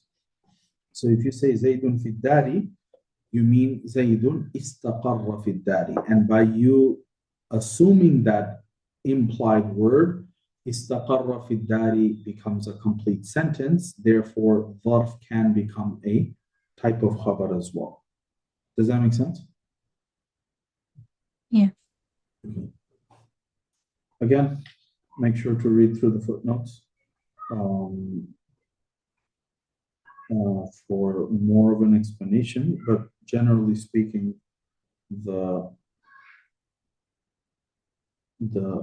text itself is very helpful and clear. Within the footnotes, they have these things called extensions, which you'll see on both pages 86 and 87.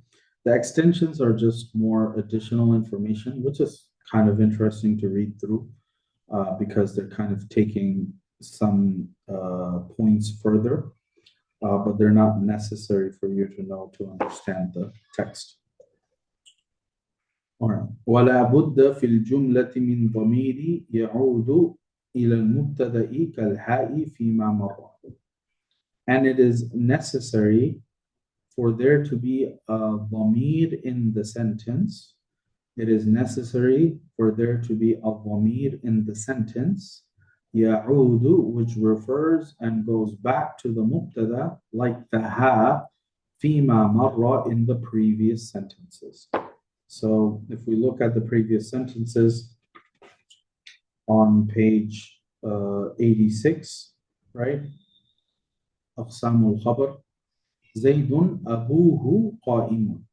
So the hu dhamir of Abu is referring back to the word Zayd.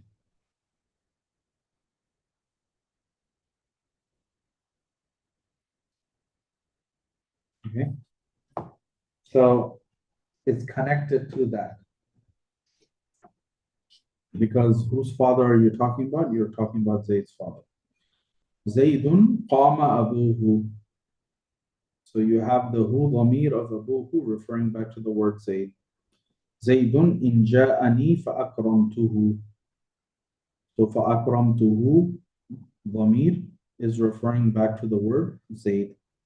And lastly, Zaydun khalfaka, meaning Zaydun mustaqirrun khalfaka.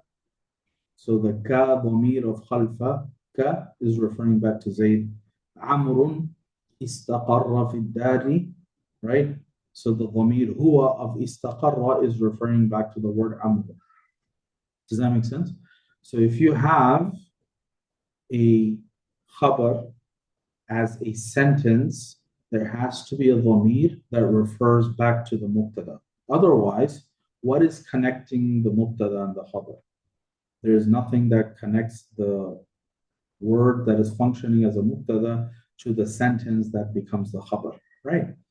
So simply put, there has to be a dhamir that refers back to the mubtada because the dhamir is the one that actually connects both parts of the sentence. Okay? Now, وَيَجُوزُ حَذْفُهُ, it is permitted for you to drop this dhamir عند وجود قرينة, when you find an reason. Okay? It is permitted for you to drop this dhamir when you find a reason. But they're not that rare, they're not that common, which is why it's not mentioned here. For example, as-samanu manwani bidirhamin.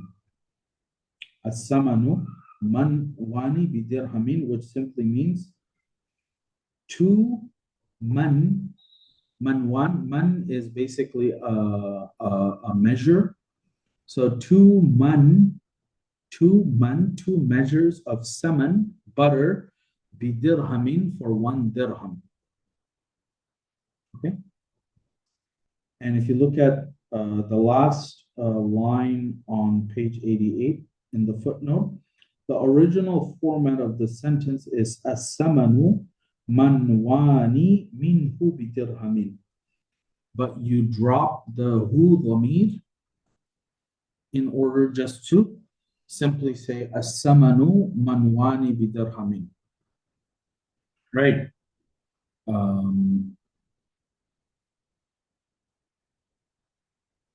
Kind of like 2 for the price of 1, right? And you know what's being referred to, or the people understand what you're saying, something similar to that. Or al-burru al-kurru bi sittina dirhaman, right? 1 kur. So bur is wheat, and kur is a type of measure, right? On the next page, it says that man is something that used to be used in the Ottoman Empire, right? And kur is very similar, right? So 1 kur of wheat for 60 dirhams.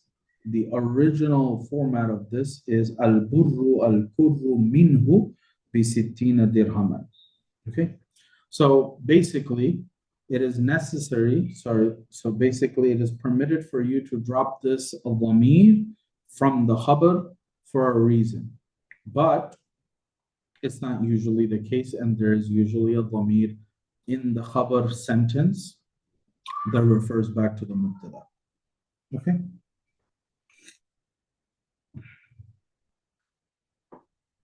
That's all there is to that. Now, the question is, ترتيب المبتدأ والخبر.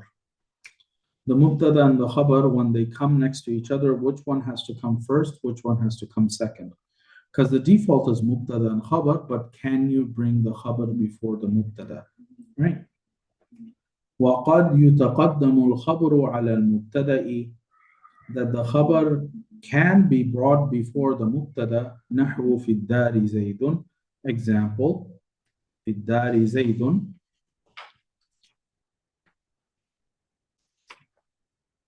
ويجوز للمبتدأ الواحد أخبار كثيرة, and it is permitted for one mubtada to have multiple khabars. And it is possible for one mubtada to have multiple khabars. نحو, for example, زيد عالم فاضل عاقل.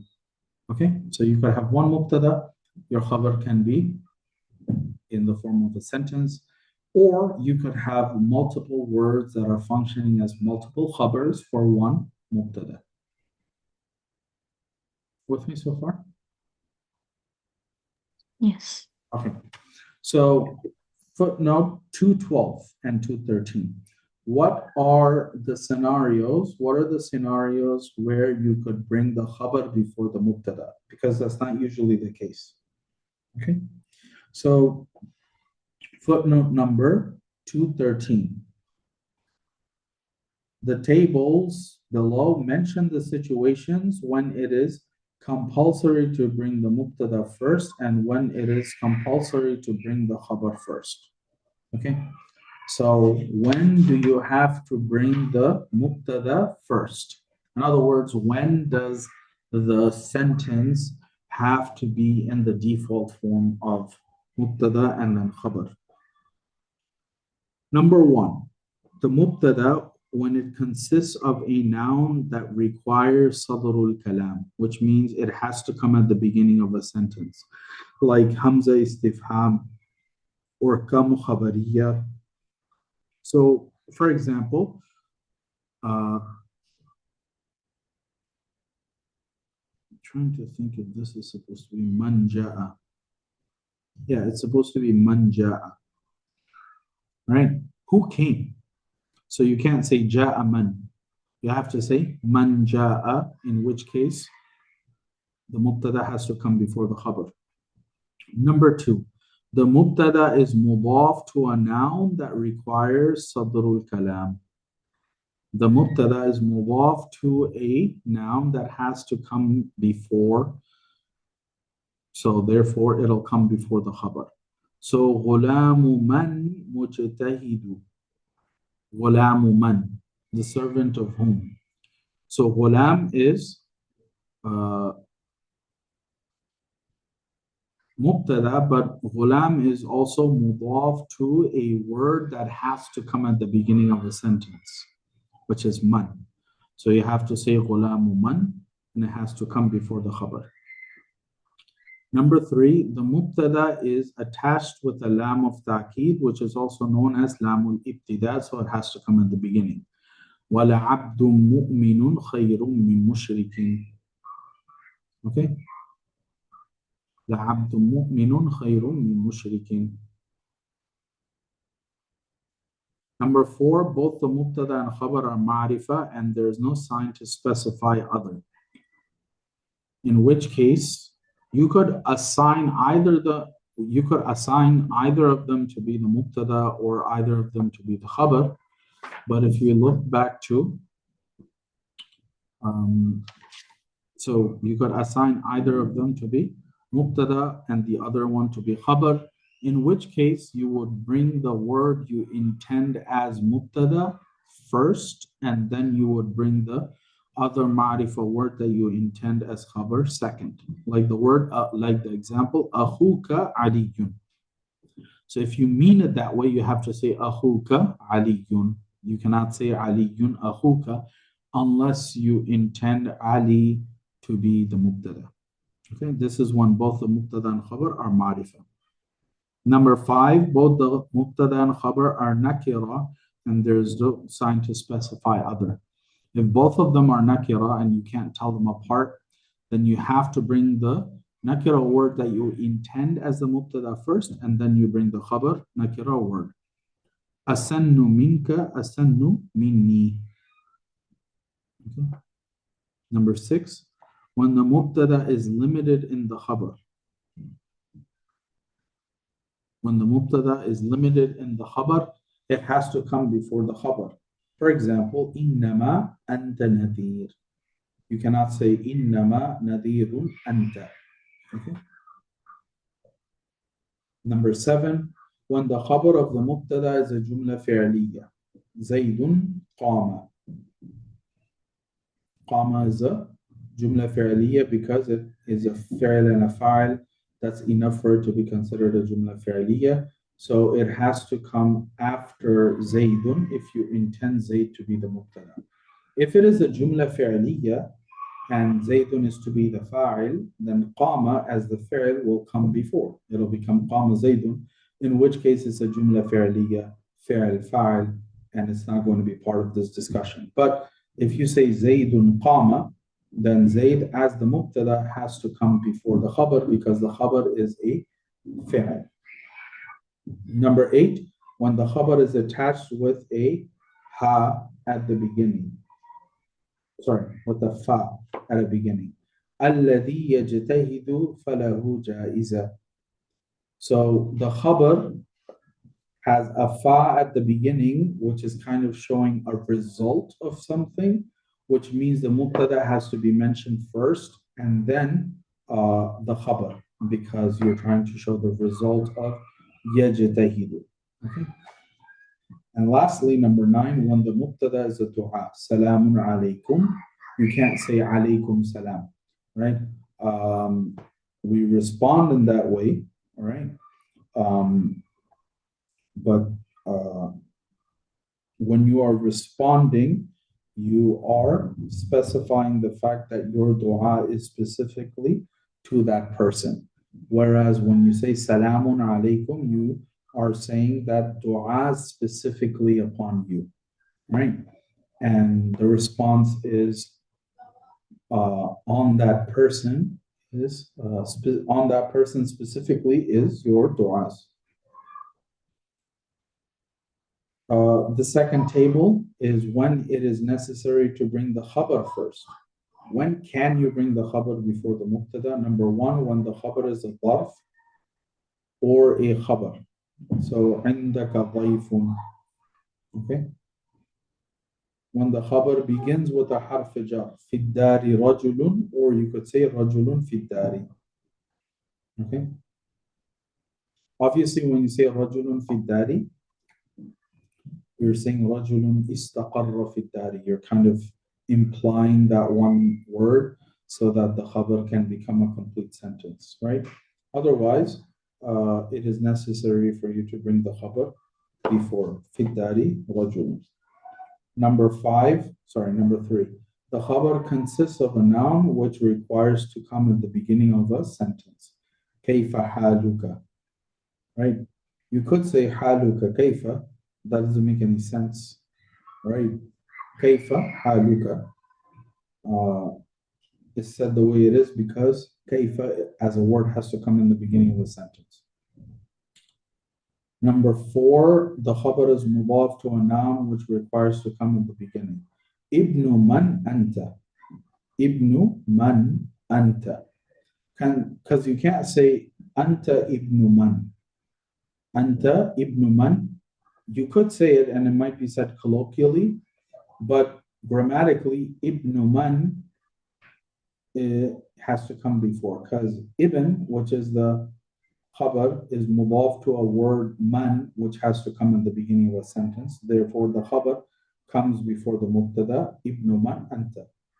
Number 5, when there is a pronoun, when the pronoun is a mubtada, which refers back to the khabar, fi dari sahibuha. You can't say sahibuha fi dari. You can't say sahibuha fi dari because it would be mentioning the dhamir before you. It would be bringing the dhamir, which we call idmar qabla dhikr, which is you bringing the dhamir before the thing that the dhamir is referring to. So that doesn't make sense because you will mention the dhamir after so that the dhamir can refer back to it.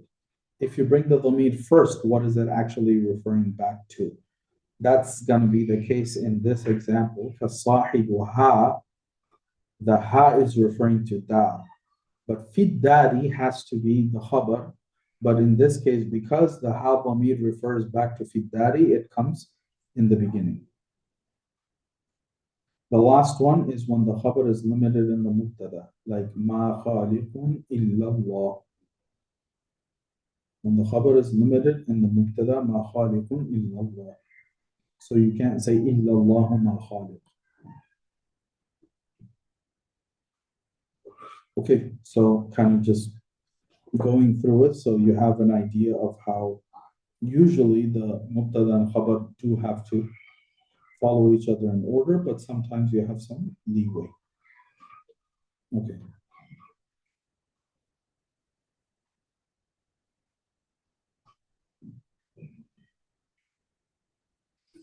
So this last section, literally, this last section before the next marfu'at is this thought exercise or this rare scenario where al-mubtada'u ghayr al-musnad ilayh. Al-mubtada'u ghayr al-musnad ilayh. The mubtada not being the musnad ilayh. Because if you remember when we first started mubtada and khabar, we talked about the mubtada being the musnad ilayh and the khabar being the musnad.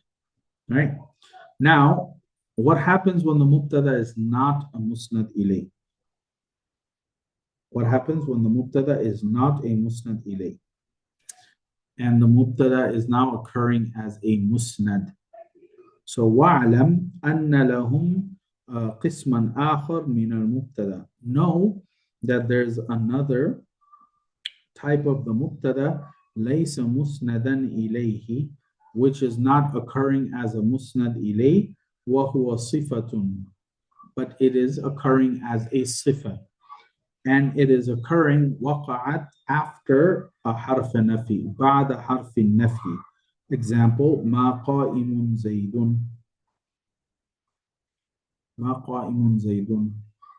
Or the sifa is occurring أو بعد حرف الاستفهام, after the harf of istifham, أقائم زيد. Now, when is this possible? When is it possible for a mubtada to occur as a musnad? As in, it has to, the mubtada occurs as a sifa. The mubtada occurs as a sifa and then it occurs after harf nafi and harf istifham. It has to occur with a condition, bisharti.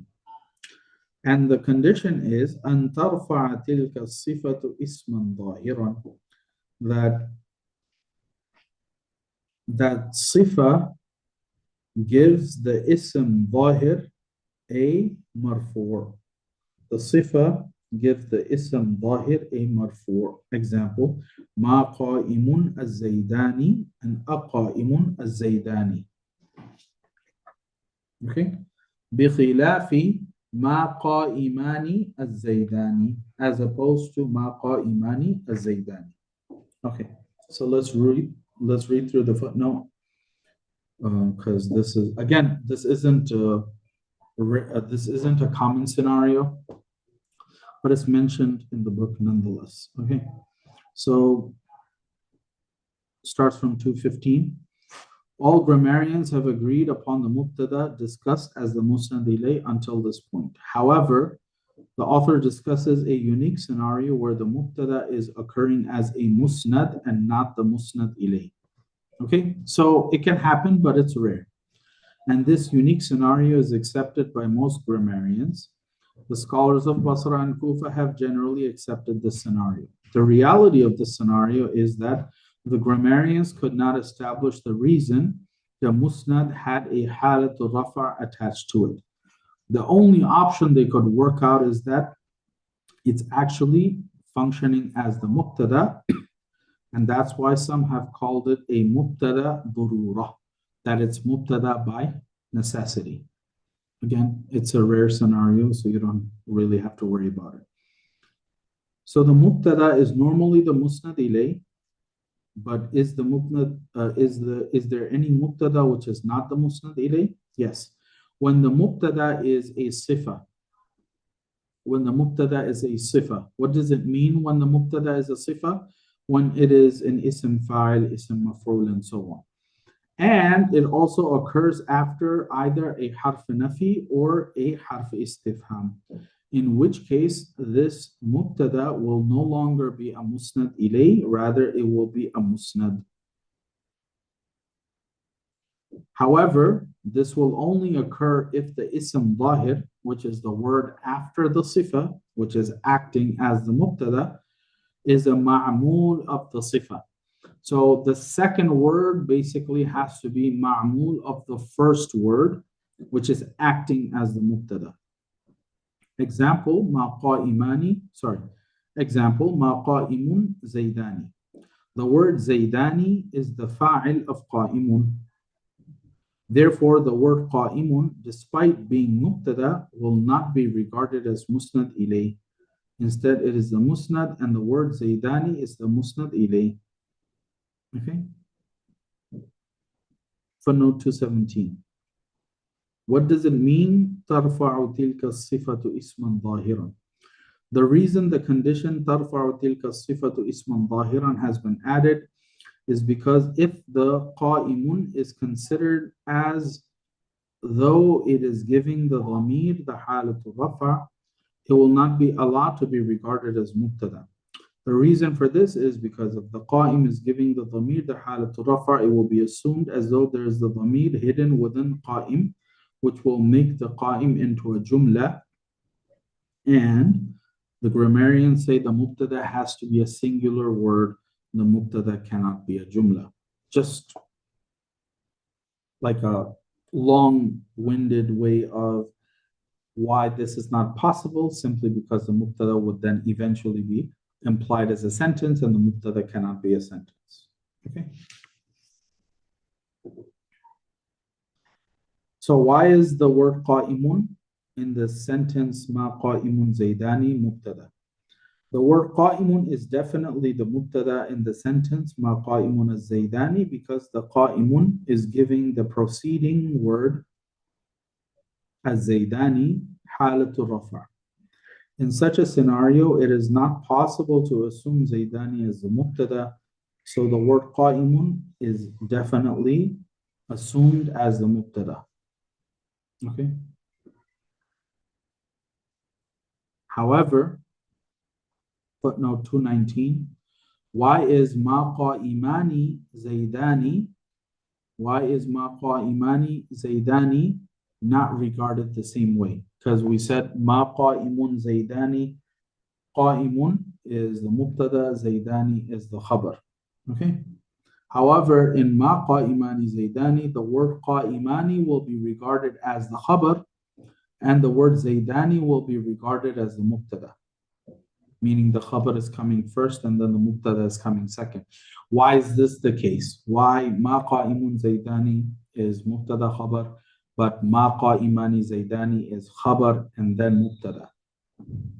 The reason for making qa'imani the khabar is because it does not fulfill the conditions of the mubtada. The third condition is not met, which is the ism zahir, meaning the word that comes after the sifa, has to be the fa'il. Instead, here the fa'il in this example is the dhamir inside qa'imani, and the word zaydani is simply explaining the dhamir. Therefore, the third condition was not met. It will be assumed zaydani is a mubtada and the khabar is qa'imani. Again, because it's not common, you don't have to worry about it. But the point of bringing this is to show that sometimes small changes require you to think through all of the implications of the rule. So if you have a word that basically is coming in the beginning of a sentence, and by default, that word is a sentence itself, you are not going to consider that word a mubtada, because the mubtada has to be a singular word and cannot be a sentence. So you would consider the second part of it as a sentence. Again, don't worry about it too much. You just have to remember the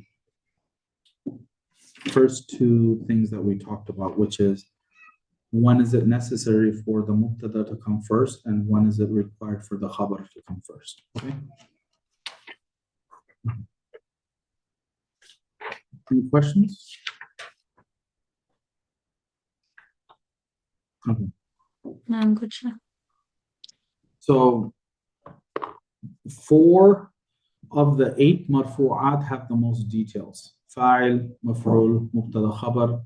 Technically speaking, the ones that actually have the most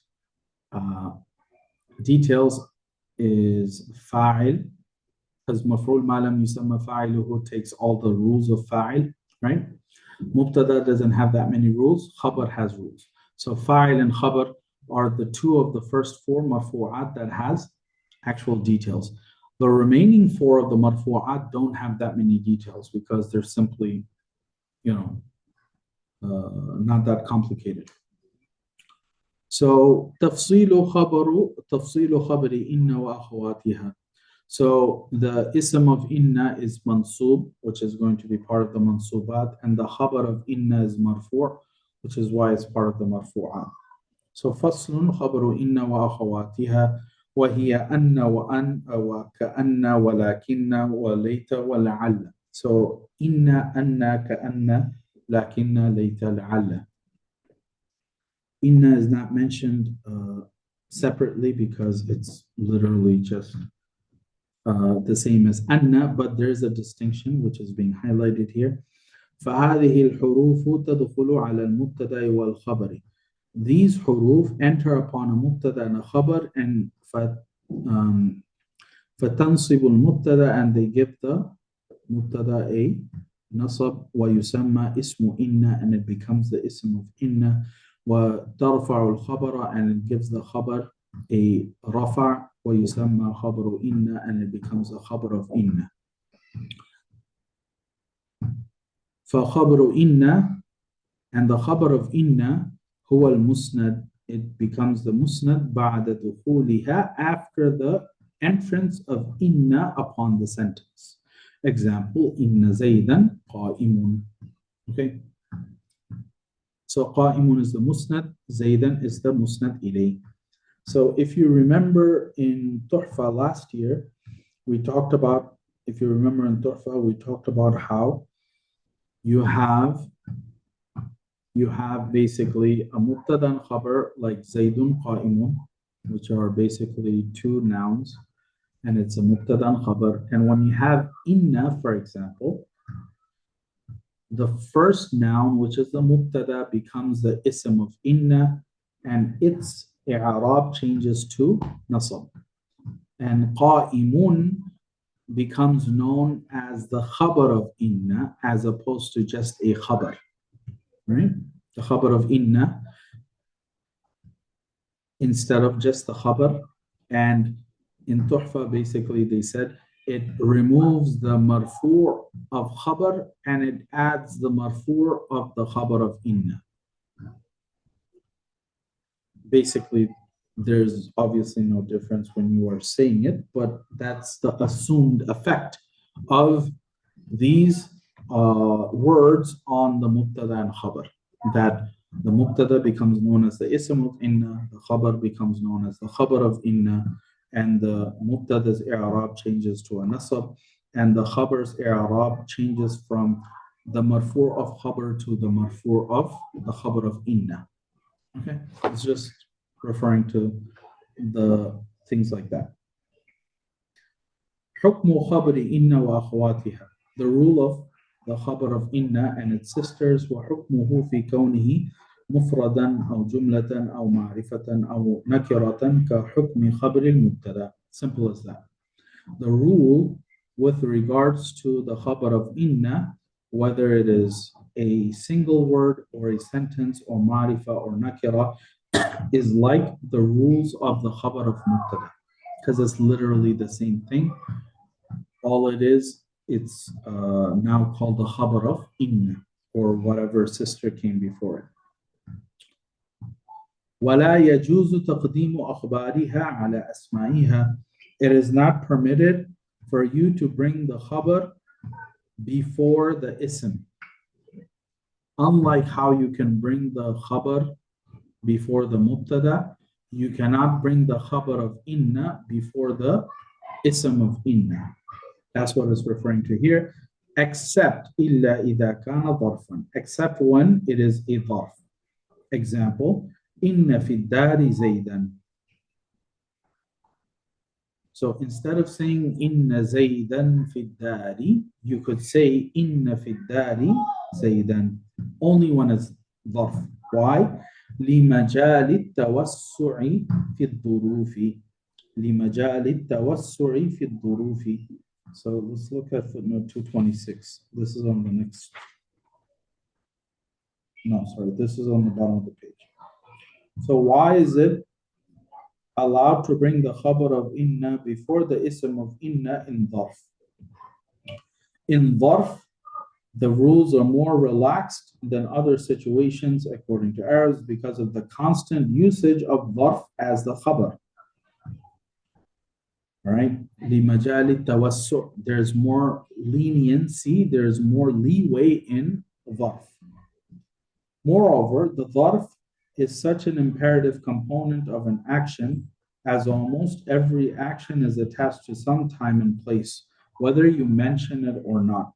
This results in giving the dharf strength. Therefore, the rules of dharf are extended beyond the normal permissibility.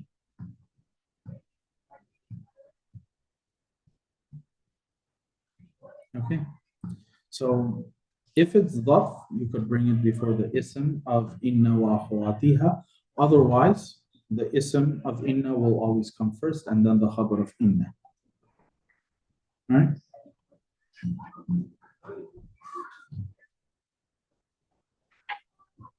Any questions? All right. So we'll stop here. We'll wrap up marfu'at inshallah on Wednesday. We have 3 left, which is ism of kana and its sisters, and the ism of ma and la that resemble laysa, and the khabar of la that comes to negate the jins. Once those 3 are finished, page 99 onward is al-maqsad al-thani fi al-mansubat. Okay, the mansubat, half of them are very simple because they're basically the counterparts of the marfu'at, right? So the ism of inna, the ism of la that comes to negate a jins, the khabar of ma and la that resembles laysa, the khabar of kana. So 4 of the 12 mansubat are basically the opposite of what is mentioned in the marfu'at. And then from the remaining 8, 5 of them are basically the mafa'il khamsa. Maf'ul bihi, mutlaq fi, lahu, ma'ahu. Right? So those are very simple also. And again, we did this in Tuhfa. In the mansubat, the only one that you really have to focus on, because hal and tamyiz are kind of counterparts to each other, or they're very similar to each other, so it's not that difficult. The only one that will actually have a lot of details is mustathna, which wasn't mentioned with a lot of detail in Tuhfa. So the entire chapter of mansubat is going to be fairly simple, inshallah. Only the mustathna is the one that is going to have somewhat of detail. Okay. There will be some other details in some of the other ones, but generally speaking, they're not going to be rare. Sorry, they're not going to be common. Okay. The mustathna is going to have a good deal of details. That one's kind of really messes with you. Majrurat is basically from page 142 until 150. So mansubat is about 40-ish pages, and majrurat is about 8 pages from page 142 to 150. And then it is the khatima of the tawabi'. So khatima basically has stuff like ta'keed, atf, and things like that. And those are coming after marfu'at, mansubat, majrurat, because the khatima is about the mu'arabat. Keep in mind, when we started talking about asma, we started talking about the asma mu'arabat, the ones that do get i'rab. So they have basically the marfu'at, mansubat, majrurat, and then the khatima, the tawabir, basically are the ones that have to do with the mu'arabat. And then we're going to jump to the second category of asma as a whole, which is ismul mabni. So ismul mabni is going to be for a good number of pages from page 170 from page 170. So Asma al-Mabni basically has like Damir, has like the numbers, the you know, lot of words, right? And the Ismul Mabni is going to have its own khatima, right? It's going to have its own khatima, which basically talks about like mudhakkar, mu'annath, talks about like other numbers, some of which are honestly like very, very rare or not common. So we're not going to have to spend a lot of time poring over every detail. But basically, Ismul Mabni, which is the second category of Ism, is going to be from page 170 till 245. Page 170 till 245. And then we have Al-Qism Thani fil Fi'l. So Asma is going to be for another good over 100 pages, right? So there's a lot more to cover, inshallah. But the goal by winter break is going to be to get to at least page 170, which is Al-Bab al-Thani fil Ism al-Mabni. Right? So hopefully we'll be able to do it. If we get to Ism al-Mabni, then we've kind of completed a good section. And then it's almost halfway through the book also, or just past the halfway point. So we don't have to scramble later as well. Right? Jazakallah. سبحان الله سبحانك اللهم وبحمدك أشهد أن لا إله إلا الله أستغفرك وأتوب إليك. السلام عليكم. عليكم السلام ورحمة الله.